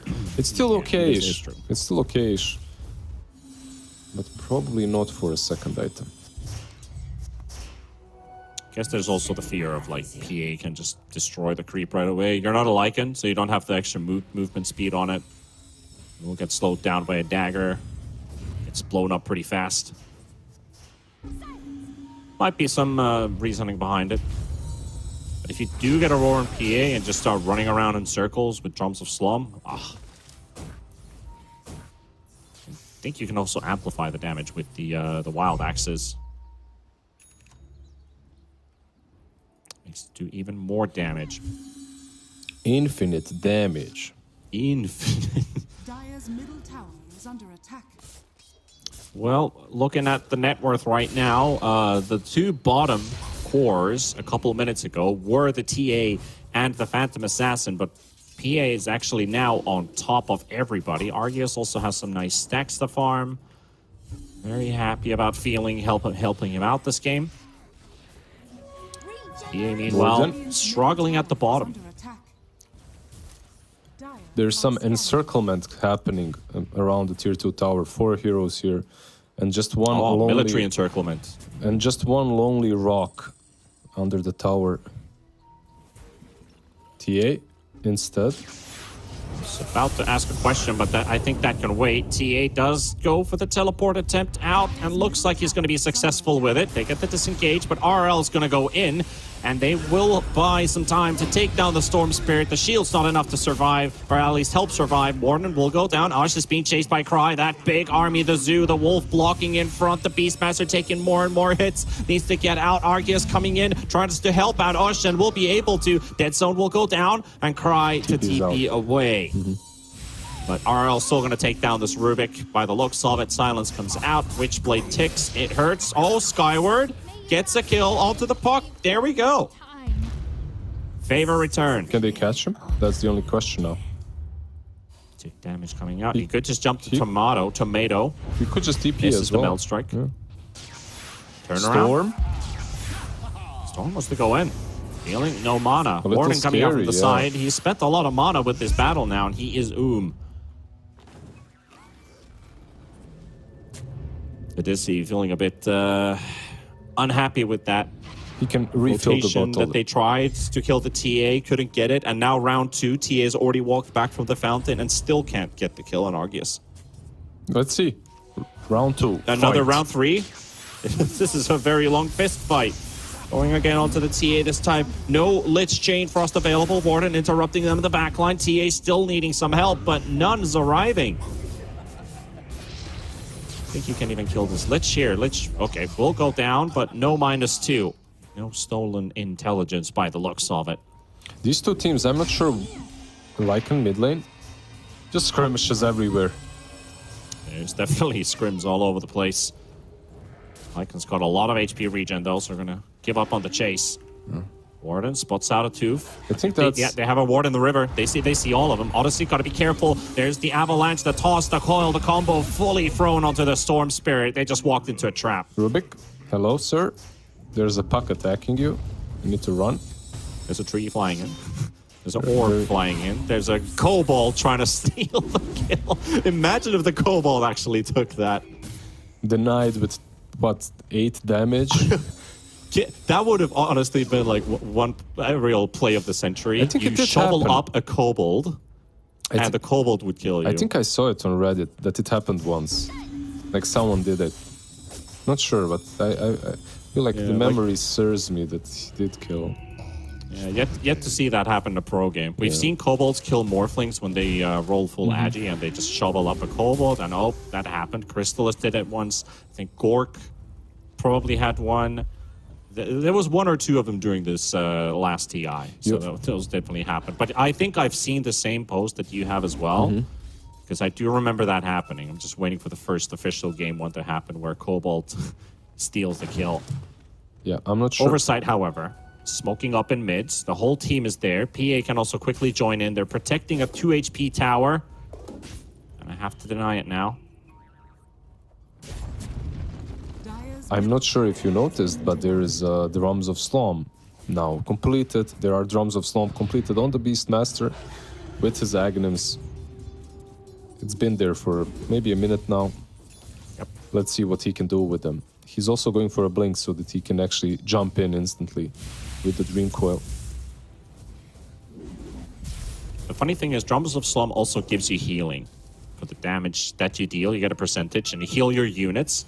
But your units right now are literally just the boars. You have It's just the last few ticks that actually matter from what I've seen so far.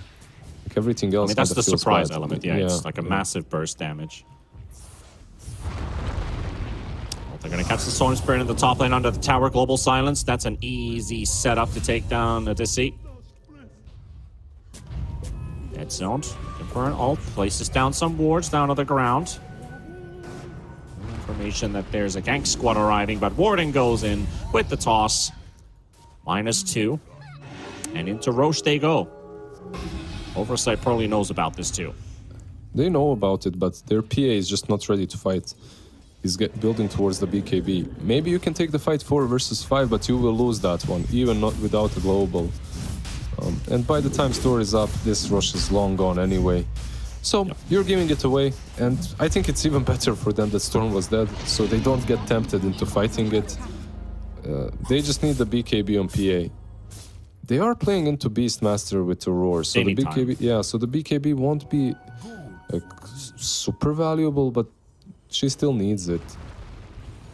Another option is to go Dezo first, but that's super scary into the puck. They did find the Rubik, and it is the right one. It's not even an illusion that's just casually moving around in the jungle. Steals phase shift, but gets hit by the axes on top of the same pixel. Remember the patch where axes were broken like a few patches ago? Aghanims Which one was that? Aghanims. Aghanims axes. Where you spam them without cooldown? Yeah. Good old... yeah, that was an interesting one. Octarine core with Kaya Sanj, E-Blade. My boy MTD, he used to play mid Beastmaster and just go like, just go Axe Rush.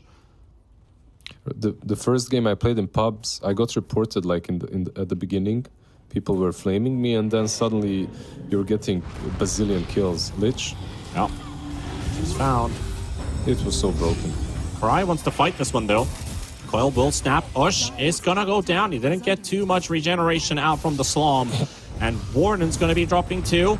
They've got the Storm at the back line. Warden still buying some time with the Avalanche, but they're going for the next target already. It is the Silencer. Cry gonna go for the dive under the tower. He's gonna start taking a couple punches here with the vision provided.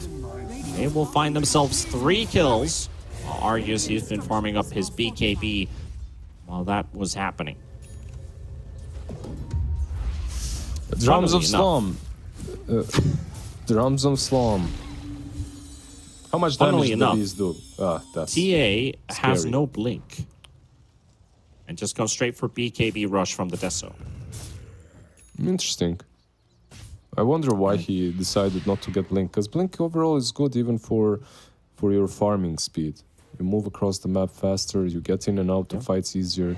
It's like there are some TA games where I don't see a blink, but they aren't as off. Like, that isn't very common anymore, at least. He does queue it up after the BKB. He's got the blink queued up. Stupendous. Radiant are scanned. Taking out the scan to the bottom lane, finding the Lycan. They don't know if he's still around or not, so they're gonna make sure. Moving further on into the lane. Okay, wards are placed down. Now they definitely know something is up. The Hawk doesn't go far enough. Lycan's out of there. Well, top lane. That's a good kill if they can get to the TA. TA actually setting up a trap for the Storm. There's a trap. And the Shard. The Shard silence. Doesn't want to fight the PA, though. Ooh. Yeah, that was Fuck. it's a bit unfortunate, but they still get to isolate the Phantom Assassin. And poor Skyward. Just completely isolated from the rest of his buddies. Like, I saw the idea Argus had. Like, if the Storm walks to the lane, you pop the trap to silence, and you get a big melt strike from, like, right next to you. Right on top of the Storm Spirit. Mm-hmm. But you just kill the enemy carry, which is even better, because everybody go away. But now, Odyssey jumping onto Feeling. And Ush help him out. No, Ush is just teleporting away. They see the gank squads on their way. He popped the region maybe a little bit too soon, but still. Wait, a tooth? There's a. He doesn't. He didn't see the ward. It's literally inside the neutral camp. He puts down a sentry and he just can't see it. It's like it's right there. He just walked past. Guys, there's no ward here. Such a cheeky one. I mean, it will be devoted Okay, now. does he now find it? Yeah, he found it. Okay, there we go. He'll get devoted Saved. Is under attack. Because he wanted to stack, I suppose, anyway, right? Right? Yeah. Tooth? Never mind. Top lane? Oh, he's just big brain. Okay, second attempt. Maybe this time they can get the TA. Gets whipped by the Lich to TP with that 9-second BKB used to teleport away. And Global Silence. There's an opening for Oversight now. A lot of committed. And Cry as well. He dodges the gank on the bottom lane. This is big for Oversight. I think they can really punish now. We'll see. Lycan, I don't think he dies here, even if you coil him. Tier 1 is right next to him. Like, he's not gonna die. Oh, he's fine. Yeah. Feeling, however, might die to wolves. Being chewed up in front of the tier 2 tower. Cry is Gotta really be careful. Cry is really playing a good Lycan. You don't see the small things that he's doing on the map, but he's doing a lot. Like, not only in team fights, not only the item build, everyone can play the Lycan like that. His wolves are on point, constantly scouting the map. He's pushing the waves in with Ancient Black Dragon without him being nearby. The wolves are separated, not running in like Here's the smoke. one after another. 60 seconds for Global Silence. This is the opening.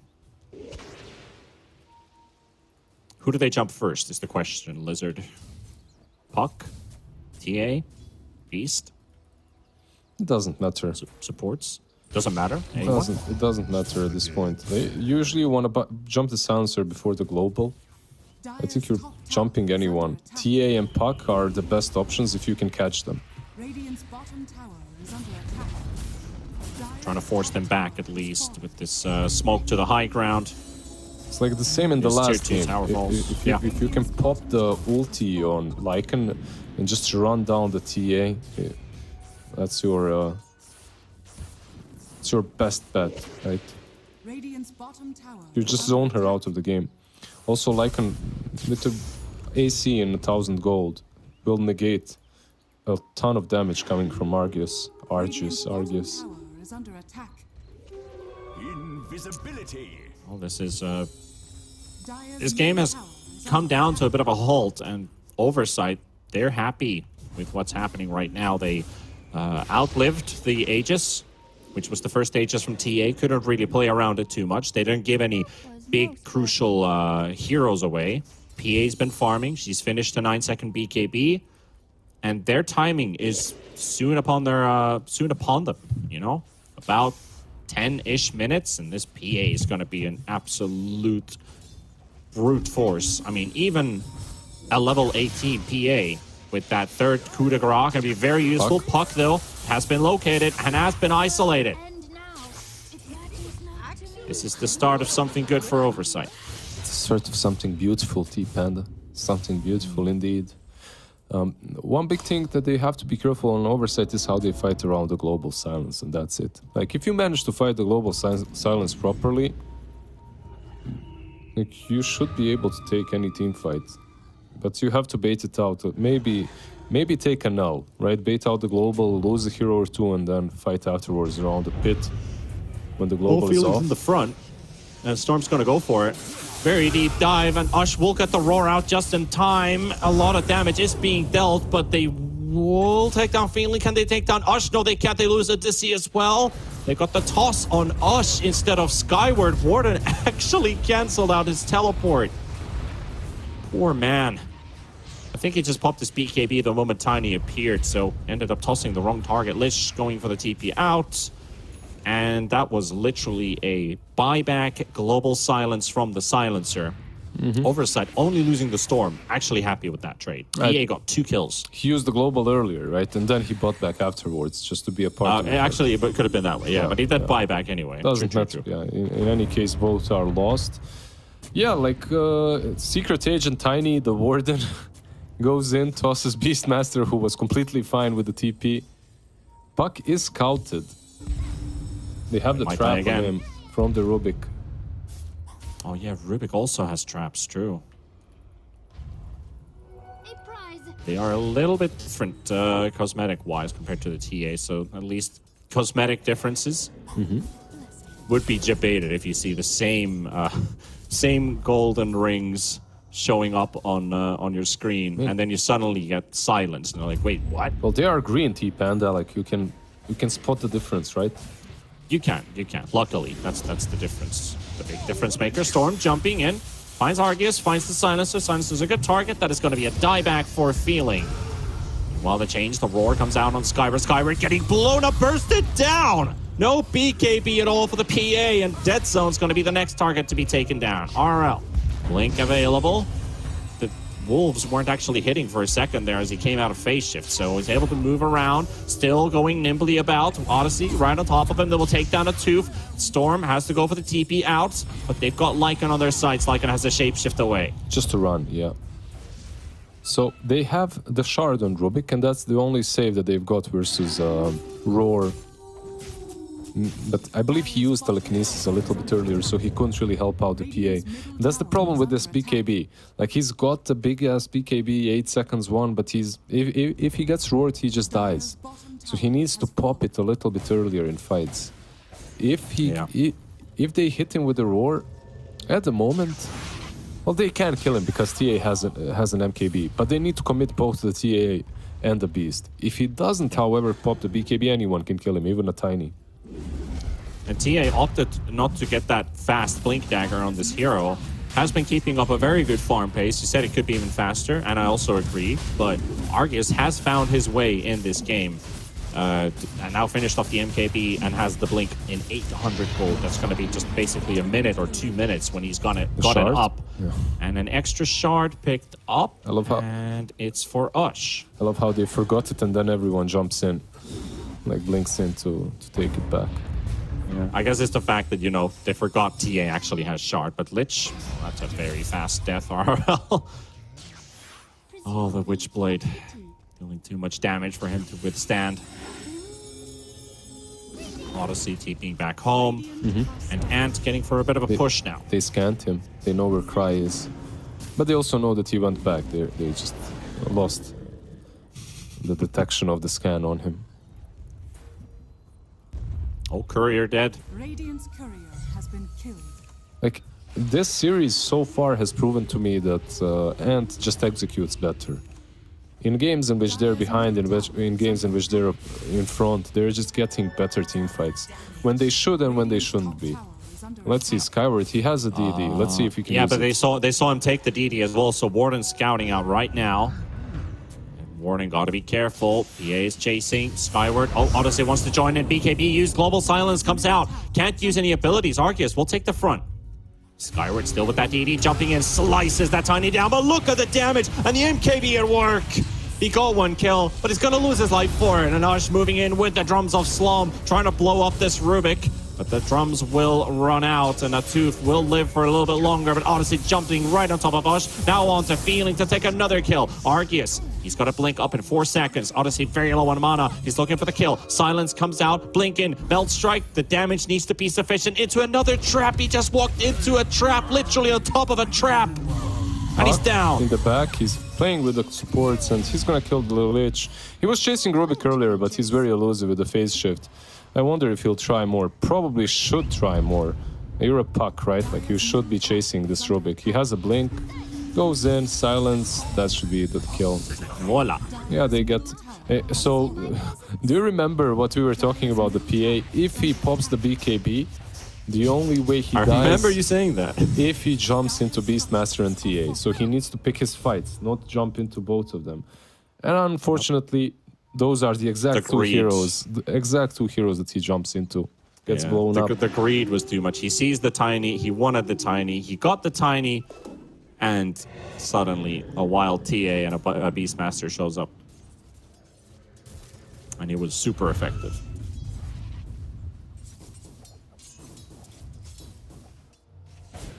Well, that 5k lead is now 12k. This has been...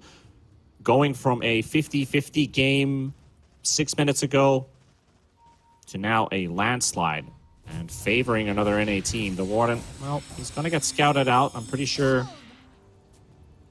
Well, I said pretty sure instead of fully confident he's dead because he's not. Saving Avalanche just in time. And overwhelming blink on Puck. You love to see it. He's a big boy, and he doesn't like getting critted down, so he has a lot of HP, a lot of armor now. Not a ton of HP, 2k, but for a Puck, that's still pretty solid. And with the Shivas, he gets that armor. Yeah, that sure is. You already got to take into account like the damage reduction Hal does, and also the armor reduction it has. I completely forgot that it reduces armor too, like -7, which does help out the PA because it's like a mini Desolator technically.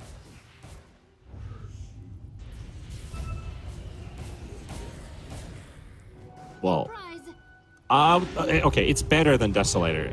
I can sense the judgment from you, Lizards. Like, I'm not judging you. I'm just trying to figure out what you're talking about. The overwhelming blink? The Howl. The Howl. Okay, yeah. The Howl, the minus armor of the Howl, because I forgot that is a thing. Yeah, it's actually better than the Deso, but hush. Yep. There we see it in action. No, we were talking about the other thing, and I'm like, wait, what? I'm literally holding my. I apologize. I was talk about a lot of things. I was holding my mouse over the overwhelming blink. I'm like, when does this reduce armor? What is happening? Ruby? If only it did. I think that would be a bit too much. It definitely would be. Nah, it's my fault. Got the Lycan. Lycan will pop the coil. He's a bit fearful for RRL, but here comes Skyward. Uses the Blur, but Blur also disappears right away. Argius trying to look for the right clicks. BKB forced out from Skyward. There's Odyssey trying to jump in as well. BKB's available. Global Silence being used as the BKB. He needs to buy some time for himself. And now fighting against this Puck with all of his might. And it's not going to be enough to kill off the Puck. And Warden is also ready for the Avalanche save. So that is not a place for the Storm to go. And Skyward's BKB, well, it's now down to 6 seconds. Radiant's courier has been Getting harder and harder for him to stick around in these fights a bit longer, but even with the BKB, right, it doesn't matter as long as he gets roared. Could you have he dies. imagined the zero impact Drums of Slum is winning a game right now? It's not completely zero impact. He's had some impact with it, right? It's low impact, Hasn't- Drums of Slum, and they're winning a game with it. It hasn't been Okay, amazing. this bottom fight might turn things all over itself because the Warden is dead and Feeling is dead too. Feeling comes in with the buyback. No Global Silence. Argus is going to need some backup. There's no Aegis remaining. He's going to go down. PA is going to find a kill. I think we might have said too early. Like another run. RRL, he's also trying to run as well, but you're not really going to run as a fairy. You're just going to get lifted into the air as you're already flying. What did you say For about? some reason, that is a stun. What did you say about winning the game? Exactly. Slipped a bit too early. Yeah. That's a Realistically, massive gold swing, by the way, because they did use some buybacks. yeah, realistically, they did get caught one after another, so it wasn't a true team fight from Ant. It was just a slip up, like you said. But these slip ups are extremely costly versus a PA.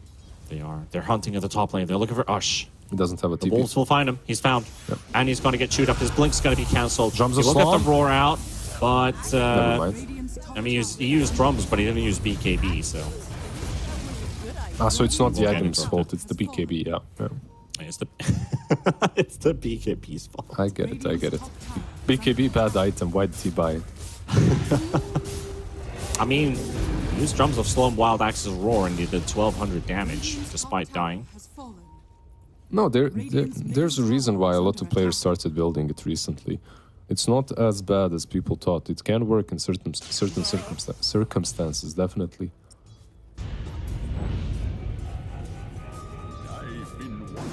Well, and they're going to have to come up with something in their Tower is under playbook.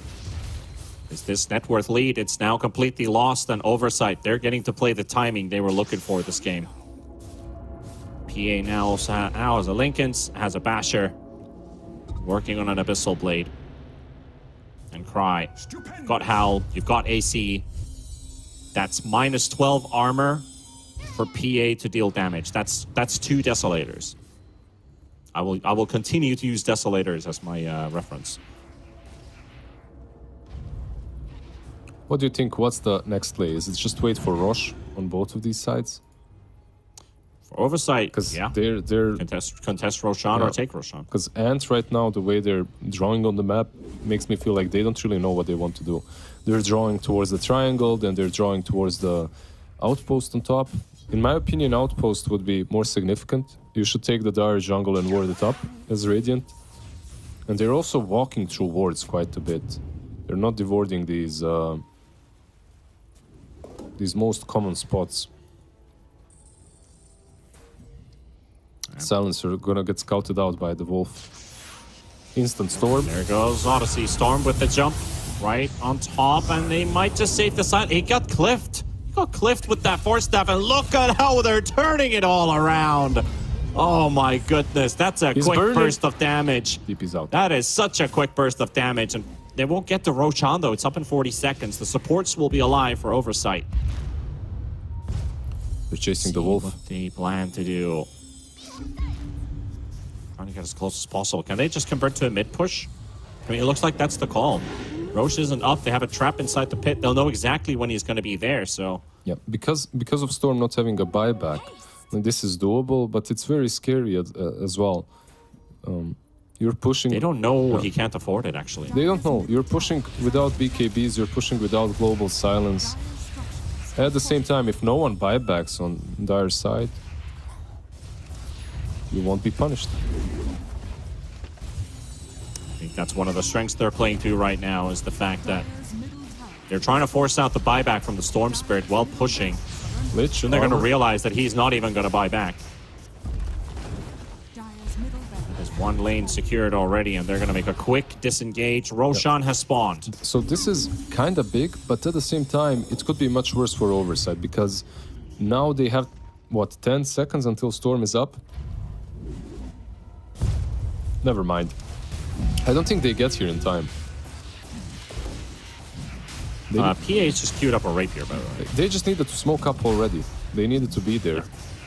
Storm zipping in, okay. Oh, the timing! Odyssey! Can he take it? Oh, he got Arceus! Is the one to snatch it for a moment. I was like, okay, Roche is killed, but it's actually killed by Oversight. He's the one who got it. He tried to push through it, but couldn't steal anything. He had an empty inventory slot waiting to take anything that he can, but now Aghanim's buff taken, Aegis taken, actually even snatched in this case technically, and the cheese for the Warden. That was just so sad. Yeah. That was very, very sad. A good attempt by him. I respect it. I think that if you lose that Aegis, the game It's is... a Giga Chad move. It's It's respectful. a Giga Chad move. Kind of risky, kind of crazy. Exactly what we want from NA. If you lose that Aegis, most likely the game is lost, right? Like, it's very hard to come back, even though your PA is building a rapier, and now she has it. Okay, so... Yeah, a PA rapier. Okay, this is the time. So it doesn't matter, right? Like, you're taking this one fight anyway. Wait for the storm to be up in 30 seconds. You will have one side at least. They can't drone you in 20 seconds, so... Dire's top barracks has fallen. TA actually moved the Desolator now away, as the Daedalus will be taking over the inventory slot. So you don't have that extra minus armor, but you will have the crits. A lot of them. A lot of them. A lot of them. Storm is up. Oversight down by 2 lanes of racks. Man, they almost had this game tied up, at least economy-wise. They had a very good timing for themselves, but that one Roche fight, like next to the Roche pit, was Too much. literally under vision. Everybody's seen. They're all clumped up. That's just, you know, calling for trouble. You were absolutely right. I feel like Ant has been the more disciplined team out of the two.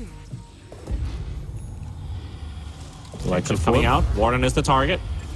No cheat. Oh, Arceus just goes in. Forces out the buyback from the Lich, and they're jumping the back line at the same time. This is that- Ush will be taken down by Skyward. Tiny is looking to be the second target, about to drop the gem. Has to go Scepter by some time. Odyssey still with the chase with the BKB. Cry trying to take the kill onto Fly, onto Feeling. And Skyward, he's also been bitten by a wolf, and he will go fighting to TA. Look at that attack there. Attack speed. Is it going to be enough? Is the damage with the rapier going to be sufficient? Trying to fight it back, and there we go. Aegis down. Puck's about to fall. And Tooth will get revenge for all of these deaths, and they will take the TA. And just like that, Oversight fights back. The rapier pays off. Did you enjoy seeing the little blue wolf running through the fight? It took me a while to realize, but yes. Yeah, that's all I was watching. I literally just put directed camera on the PA, and that's it. Very good observing by me. And just look as Skyward is jumping around in wolf form, dominating. And as we can see from this replay, let's see what happened there. Like he was hitting the TA a little bit too much here. He could have perhaps cleaned up the rest first, but it didn't really matter. His teammates were doing that. So he went on the TA. In a second, you'll see right here. He was silenced. He didn't want to pop the BKB immediately. Yeah. That is a very interesting wolf that also throws daggers in every direction. But it took them a while to get through the refraction charges, but now, once they did, Is under attack. massive crits from this this PA. This could be game. They have global. They still can't kill her if they pop the Lincolns and roar her. But she's very speedy as well in that wolf form. Radiant's middle tower. So what do you have to break the Lincolns, really? If she's BKB'd up, it's literally just the roar. They don't have Abyssal Blades. You have a pike Are under attack. on TA. A TA Pike. Does that go through BKB? It doesn't. Before the BKB, you have to do So it. before the BKB, yeah. Or then the toss from Tiny, just being super fast. I guess that's one way to do it. You will give away your life, but You have a force on. it's like, You have a force on Tiny. You have psychic. Sorry, headband as well on Tiny. Dire's middle tower. is Well, you under have some options. And interestingly enough, they didn't even manage to take one side. They only took the tier 3 and that's it. They fell back. I don't know. I think if you were oversight, you needed to take that fight right there, you know? While they're still kind of afraid and scattered from the rapier, you abuse that. Now you're letting them regroup a little bit, but it might be the right option. you know what's really going to win this game? The Drums of Slum. Stop it. there's gonna be a team fight. Just stop where it with Ush the drums just of kills Slum, everyone man. I'm with gonna... it. I don't know what I'll do, but I'll do it. scanning. Something. Something will happen. Something will happen if you mention drums of Slum. Lycan's also going for Nullifier. Is there anything else? Sheep Stick on Rubik. Okay, that's actually big if Rubik can get it, because you already got like a lot of cast range, and you get the Spell Prism, so you got reduced cooldown. He has the ultimate orb for it, so he's not too far away. He needs like 600-700 gold, and he has it.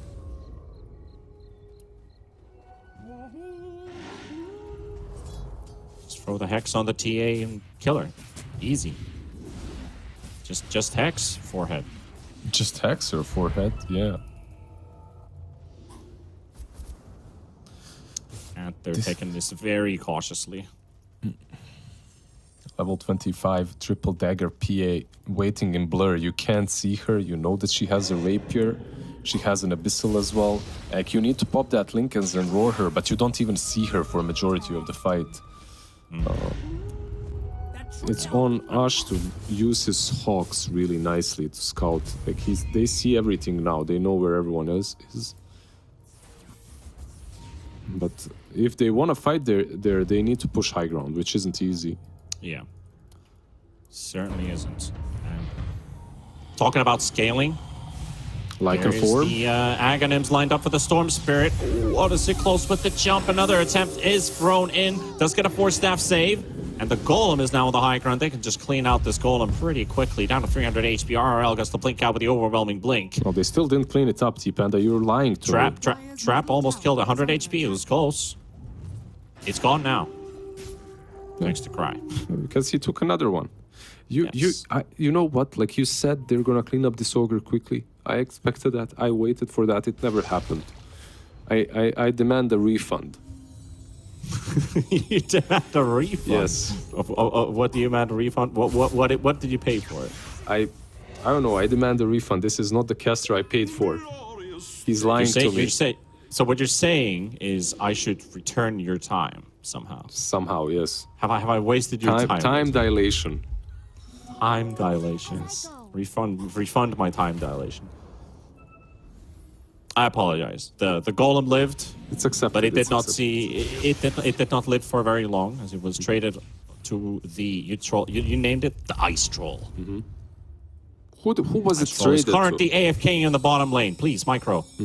Who was it? Just getting killed by creeps. It's tanking. It's tanking the creeps. There you go. Who was There it we traded for? Mid lane fight? Oh, never mind, fights breaking loose. The Took, the Hex comes out onto the puck. RRL is going to be targeted. Skyward coming in with the Wolf. The Blue Wolf fighting for his life. Odyssey getting the jump as well onto the TA. TA needing some help, but no help is there. No help is there. The buyback comes out from the puck. Nevertheless, an oversight. They could still keep on pushing their advantage. They have the Lycanthrope also in shapeshift. Will they find an opening? Skyward on the hunt. I think he sees the Warden. Dagger flies in. Bash. Stun comes out. No vision. Another dagger. There we go. Oh, there also comes the Storm Spirit. Puck comes in. And Arceus buys back. They know that this is a very crucial fight at this point, but where are you going to go? Can you come to the traps? Yes, you can. She's being hexed at the back line. They take down Skyward. Rapier down on the deck, and it's going to be waiting. Oh, the Silencer. Why'd you do this, Silencer? He picks it up. The Silencer is now right-clicking for a 500 damage set, but it doesn't matter. Arceus will clean out the back line. Despite being hexed by the Rubik, the PA was left alone in the front. No. It's and all just about nuked the down to silencer death. now. Let's go, baby. It's all about the silencer. It's not even the drums of Slum. It is going to be feeling the pause 5 silencer support to carry this game with that rapier. He's gonna get himself some Dragonlance now. Pike, BKB. Just wait for another hour. And this... You look at his camera angle, you can't even see him smiling. At this point, a support getting this rich of an item, you should be like wide, you know. What's the happiest emote you can come up with? White people happy. Wide people happy, yep. That should be on his face right now. Yeah. They go back into pit. They do want the Aegis first, as they have utilized, what, 2 buybacks? Buyback on the TA and buyback on the puck, I believe. Like, they have Rapier now, but this game is still... It's definitely favored towards the Radiant, but anything can happen 15 minutes in. No one has a buyback on Dire's side from the cores, I believe. This is dangerous. Yep. Tower is under attack. PA is also completely out of money. This is Sam from Odyssey. Skyward has been bitten once again. Lich, With available Argus, they take down the Lich. That's an easy one. got buyback. Healing does not want to give that Rapier away. They've got that Agonism Storm Spirit controlling the puck, controlling the Tiny, and the jump of the back line. They want to get the Beastmaster kill, and it's going to be so close, but Skyward, the Lincolns is still up, and now they're going to get the pop it, and they will get the Roar if they only get close enough, but no! Ush is going to get killed by the daggers. RL is on a dieback if he falls to Skyward. So close in this fight. Storm's already gone for 110 seconds, and now chasing PA, and the Roar from Ush. He will get it. He will take it, and the PA goes down. And another NA team, the Ant Squad. They're looking to clean it out. Oh, look at Feeling go. He's feeling it. -2 again with that Rapier on deck. Well, not on deck, but in his inventory. And this is the GG push. It's got to be a 2-0.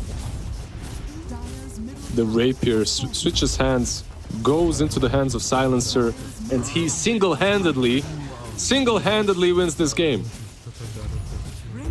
Very nicely. The amount of damage that he dealt in that last fight.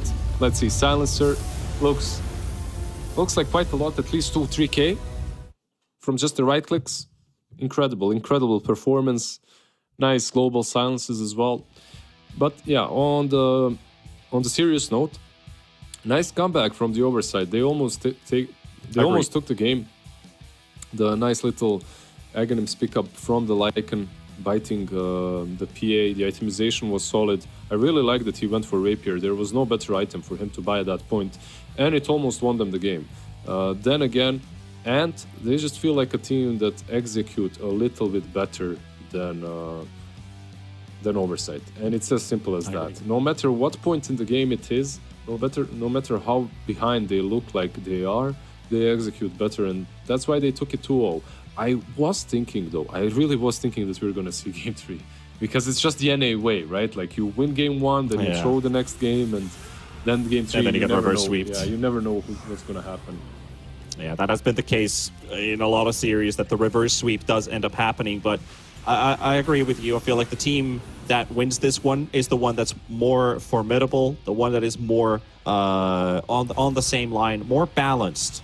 And I'm not talking about hero balance. I'm talking about the team being on the same line and understanding like when to go in, when to go out, what targets to focus. Even in a losing fight, they could still turn those around by isolating Oversight's carry player, for example. If Skyward, they could punish his aggression and turn that into their advantage and then turn that into their aggression to kill the carry and then focus the rest of the fight. So the engagements are very easy for Oversight, right? You've got Odyssey jumping in, you have basically the PA just looking, you've got the full vision in fights, and he's like, okay, you found the enemy, I'll try and pick a target and I'll go on it. If you found the one we want to kill, I'll help you out. And this was just where Skyward basically, Odyssey's out of mana right at this point, right? The TA bought back, you can teleport into the traps, so TA instantly just returns back into the fight. Wasn't able to get to the rapier, which fell after Skyward died as he was being hexed on the side by the Rubik on the high ground. But it didn't matter. They had plenty of damage with the Beastmaster on top of him, the Drums of Slum, and they had the puck. They're both dishing out some crazy amounts of the Drums of Slum. I mean, Beastmaster didn't do that much hero damage this game, but you got the most important kill, which was the rapier dropping on the deck. So, it didn't matter in the end if they're taking the rapier on TA or anyone else. The only thing that it's just the fact that it was off of the PA. Yeah, exactly. You just want to take it away from her. So with that, you're taking the next fight much easier. She can't blow your targets up before you pop your defensive utilities. Nice try, really. Nice try from Skyward. I really like the item build. I think he was on point. The rest of them as well. Like if only they clean up their act just a little bit. The draft was solid as well. I really think they had what it takes to take this one. The draft was good. Yeah, the top lane as well. Really the top lane with the Lich and the PA, they were really pressuring Gosh. They were doing well over there. Odyssey as well with the Storm. He could join his teammates in that mid game. Lycan for me had way more impact than the Beast early on. But later on in the game, a Roar just becomes so valuable. Skyward, why was he dying? He was dying because of Roar most of the time. And by the way, in most of these fights, they found really nice ways of Dream Coil breaking. The Warden, my god. Like Dream Coil is on Skyward, he tosses him out. Or if Dream Coil is on him, they find a different way to force him out of it so that the Dream Coil is broken and then they follow up with additional stuns. Just nicely done by Ant. They found a way in game 2 not to throw it in the end. It was their game to win. They almost lost it to a Rapier, but they take it 2-0. There was one player I felt really bad this game, and it was Cry. Man, he played such a good Lycan this game, and the stats also speak for himself. He has the farm, he's got the KDA, he had the impact, he had the items, but just wasn't enough. But on the victorious side, however, Ant's MVP, we're going to throw it over to the TA Arceus. You could have given it to him in game number 1. We're going to give it to him in game number 2. Solid performance once again, and still, even despite tough odds, this hero worked out, and the plan worked out.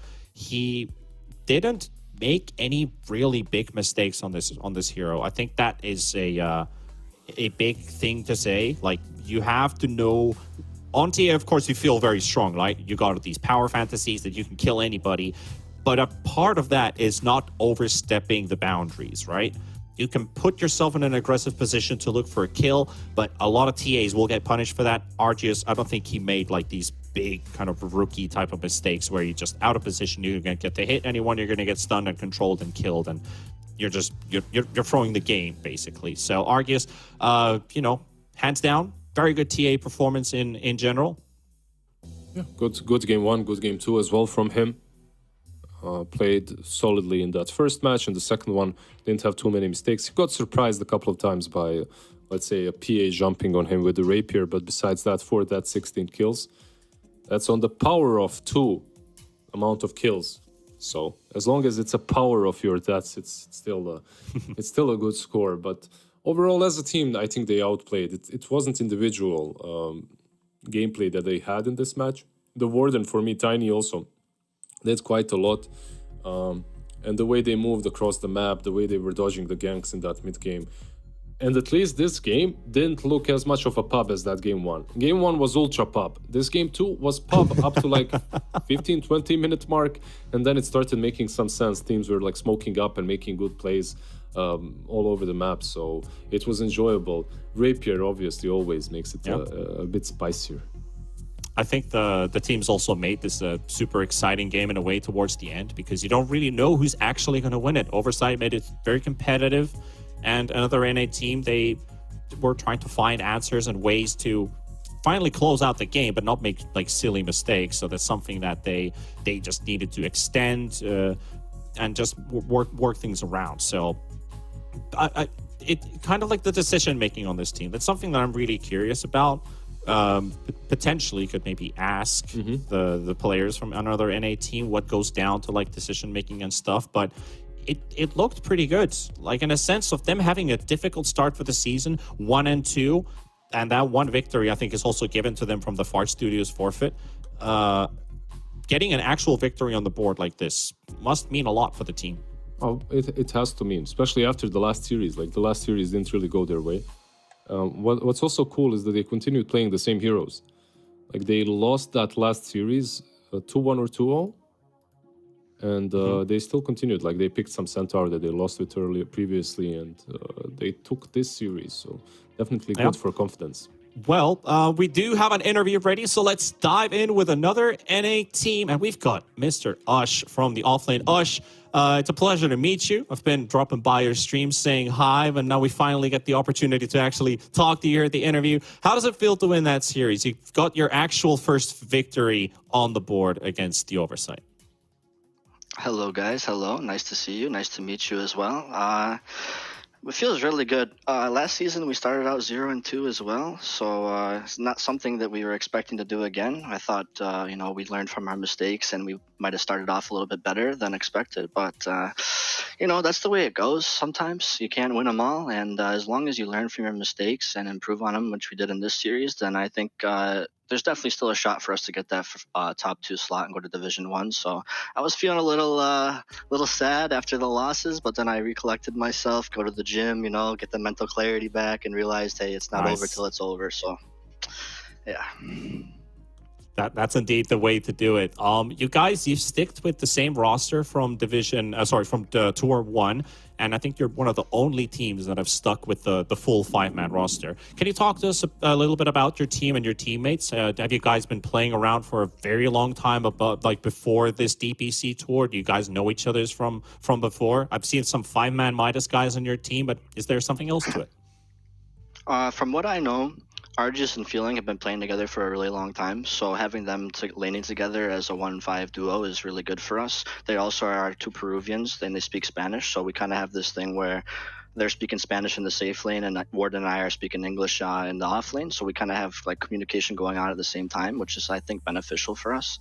Also, I think RRL, Argis and Feeling have been playing together since like the seasons previous to last, and I don't know for how long, but yes, they did play on 5-man Midas. I didn't know really any of these players up until I met Argis in a pub game, and we owned in a lot of pub games, so he added me to friends list, and then actually maybe like a week before season 1 started, he just invited me to the team. He was like, hey, we need an offlaner, and I was like, well, I've never played offlane in my life. I'm a mid and carry player, but I can't pass up an opportunity to compete again. It's been so long since I've competed, and I was like, you know what? This is a new adventure. Let me try to learn a new role and play it and compete again. And it's been a blast, honestly. Ups and downs. It's been a roller coaster, but I'm loving just getting to play again. So. All right. On the topic of that, actually, I know Lizard would be very curious to ask this question, but I'm going to ask it for you. Is that why you built Drums of Slob on Beastmaster in Game 2? Is what? Why? Is it like a personal preference or just trying it out or something? Actually, is that something they've done before? Actually, I've never built that item in my life. I didn't even know what it did, to be honest. Like, I read it one time, and then I, kind of forgot. I was like, this is probably not that great, so I was just like, screw it, whatever. But then, actually, Argis messaged me late last night, and he was like, hey, tomorrow before our match, let's go on Discord together, and I'm going to go over a replay with you. And Argis pulled up this Team Spirit versus Team Liquid game, where Spirit was losing pretty bad, and they had this Beastmaster, and Collapse pretty much carried the game. Like his Aghanims first was really strong, and he had a horrible lane, but he recovered and got a super fast timing on the Ags and had a lot of impact on the game. And I was like, you know what? We're gonna pick Beastmaster today, and I'm gonna buy the eggs, and we're gonna see how it goes. I mean, I thought it was kind of underwhelming, but I think that was mostly due to the fact that I didn't play as well as I could have, and my lane was also counterpicked. So between that, it was a little bit rough. But I think the item's good, it has potential, and you're very tanky with it. So. All right, all right. Yeah, how does it? By the way, congrats on the win once again. Nice to meet you. How does it feel like the games that I watched you guys so far? It feels like you're not playing the carry heroes, right? But it does feel like you're carrying from the offlane. Like even with the legions, with the sense, there's a lot of emphasis on you having a good time. Like this last game is probably the only time you were kind of sacked. Is that something that you guys are working on, or is it intentional? I think, like I was saying before, that I just transitioned to offlane in the last season, and learning a new role can be very tough, especially if you've been playing for as long as I have. You kind of get set in your ways on your, comfortable role. So when I started off playing offlane, I think I was being too sacrificial and like trying to help my team way too much. And for that, I was kind of ruining my own game. And then in essence, like I wanted to be a good team player. I was trying to help my team, and I had the right idea, but it was not the good thing to do because I'm ruining my game, and therefore I'm kind of messing up my team's game. So I think I kind of learned from that. I started taking a little bit more farm priority, trying to make space by pushing out lanes and stuff like that. So I think it's just kind of been me developing as a player. But at the same time, I think if you can get away with having all of your cores farming the map, and you do well in your lanes and you set yourself up for that, it's a really good way to play Dota, because when you have 3 super farmed cores, it's kind of, you feel very strong going into the mid to late game and whatnot. So yeah, it feels that way since Team Spirit, right? And Collapse just playing Midas every game. yeah. One more thing, like you say that you have like one lane speaking Spanish, the other English. Does it ever bother you, like if they're speaking Spanish and they're like saying something, and then you hear "ush" and then they continue speaking Spanish? Like you're thinking, what the hell are you motherfuckers talking about? To be honest, sometimes that does happen, because like you'll hear either your name or you'll hear like your hero's name, and then when you hear your hero's name and then something, you're like, oh, they obviously wanted me to do something, or they expected something from me, and I was like, oh boy. And another problem with that too is, it's pretty funny, is like I actually lived in Peru for a month and played with Team G Pride, like I don't know, maybe 4 or 5 years back at this point. So I actually understand, like, not a lot, but a decent amount of Spanish. Like when it comes to playing Dota, I know a lot of the words in Spanish. So actually I can understand like half the time what they're saying. So I have to like consciously tell myself like, don't listen, especially when it's in the laning phase. I mean, if it comes into the mid or late game or team fights and stuff like that, then it's good for me to understand what they're saying. But when it comes to the laning phase, I'm like, I just zone out. Whatever they say, I just don't even listen. I just focus on me and Warden. So at least you know when they're flaming you, right? But there's sufficient Spanish for that. Honestly, I do, and half the time or more, they're right, and I'm just sitting there like, yeah, well, you guys are right, but I don't know what to say. What can you do? Just move on. Yeah, thank you. I feel you, man. I played with some Russians before I understood completely the same. Yeah. Yeah. That's the storyline with us in West Europe. It's fun, so. Yep. You actually have a bit of a break until your next series, because you were intended to play against Fart Studios, who's forfeited the tournament, but you're going to be playing against Alpha. And technically, looking at, like, Alpha is actually on a pretty high rise, considering they just beat the cut 2-0. How are you going to approach that series? Any special prep, or just treat it as any series that you would play? To be honest, I caught a little bit of their games. They definitely seem stronger since they replaced their offlaner with Monster. I think that guy is just a lot more experienced and probably a better player. So that's probably the reason why they're on an up and up. I try not to focus too much on the other teams until it comes time to actually play against them. So now after this win, like you say, we have some time. Just going to do the normal prep, look at their recent games, what they've been picking, what they've been banning, try to come up with like a draft preparation. Argis and I usually kind of get together and do that, and then we'll go over it with the team when it comes time to play before our matches. I mean, nothing special, just the typical preparation you would do for any team, but I think it's just like for us right now, it's not even about that. It's a lot more about, like, we've been having some rough games. Like, we had a bad start to the season. Before that, it was probably because our scrims were not going so well. So I think it's about keeping our heads, like, keeping a good mindset, saying, hey, you know, like, the past is the past. Let's focus on the here and now and just try to have a good mindset going into it, a good attitude, like a positive atmosphere, and try to, you know, if we have that, we're going to play well. And if we play well, I think we have a good chance against any of these guys. So. Well, the experience is definitely talking from a man who's been in the competitive Dota scene for like almost 10 years or maybe even over 10 years. So thank you, Ash, for taking the time to talk to us. Making me feel old. Making me feel old. I apologize for that, but we're happy to have you here. Keep on rocking, and good luck with your future series in Division 2. Thanks a lot, guys, and nice to meet you again. Yeah, good luck. Thank you. Good luck, man. Thank you. Take care. And there we heard from Ush, the offlaner, the man who said he's not very used to playing offlane, learning a new role, and things have been looking pretty swell so far. Another NA team coming up with the victory. Yeah, he's been around for quite some time, Lizard. Yeah, you could see in some games that he was really like the Legion Commander game. He's taking over. He's literally carrying from the offlane. Then again, it doesn't really matter because, like he said, there's a ton of teams recently that have had a lot of success on offlaners that are a bit greedier. Like if you remember, ATF on the offlane, Collapse on the offlane. Like it's a new style really that Team Spirit brought into the game 2 years back.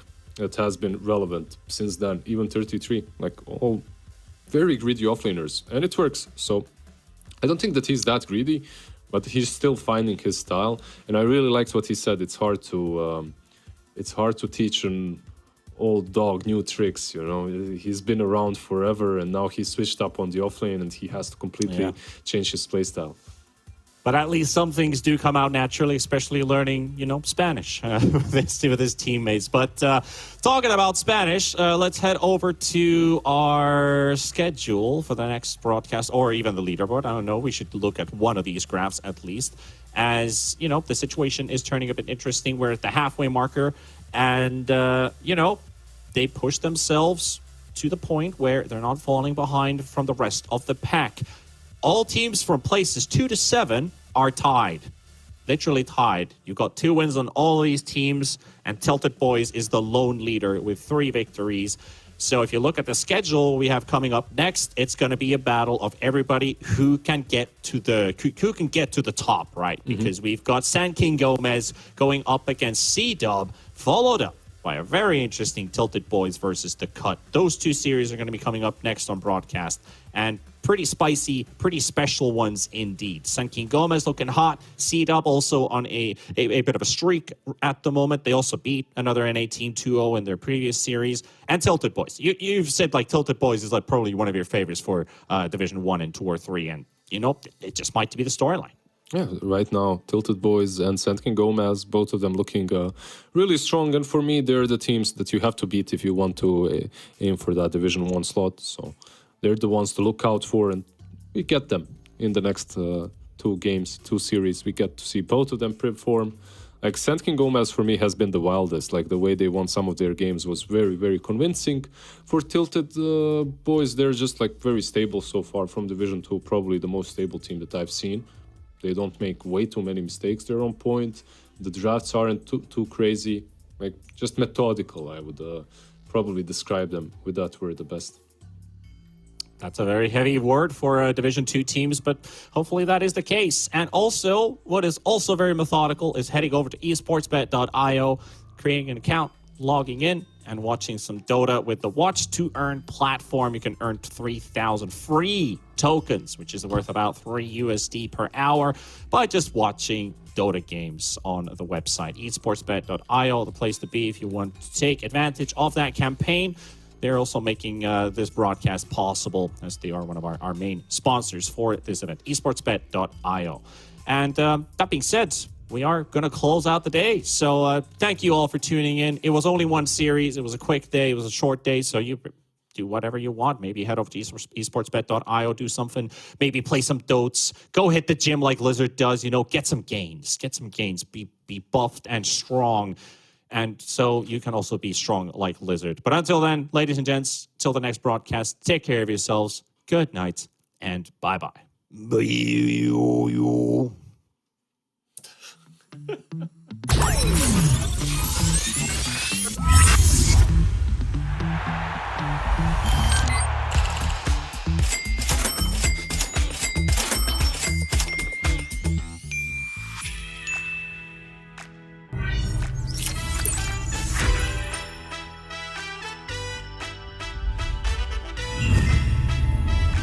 Watch more. Earn more. Full TV.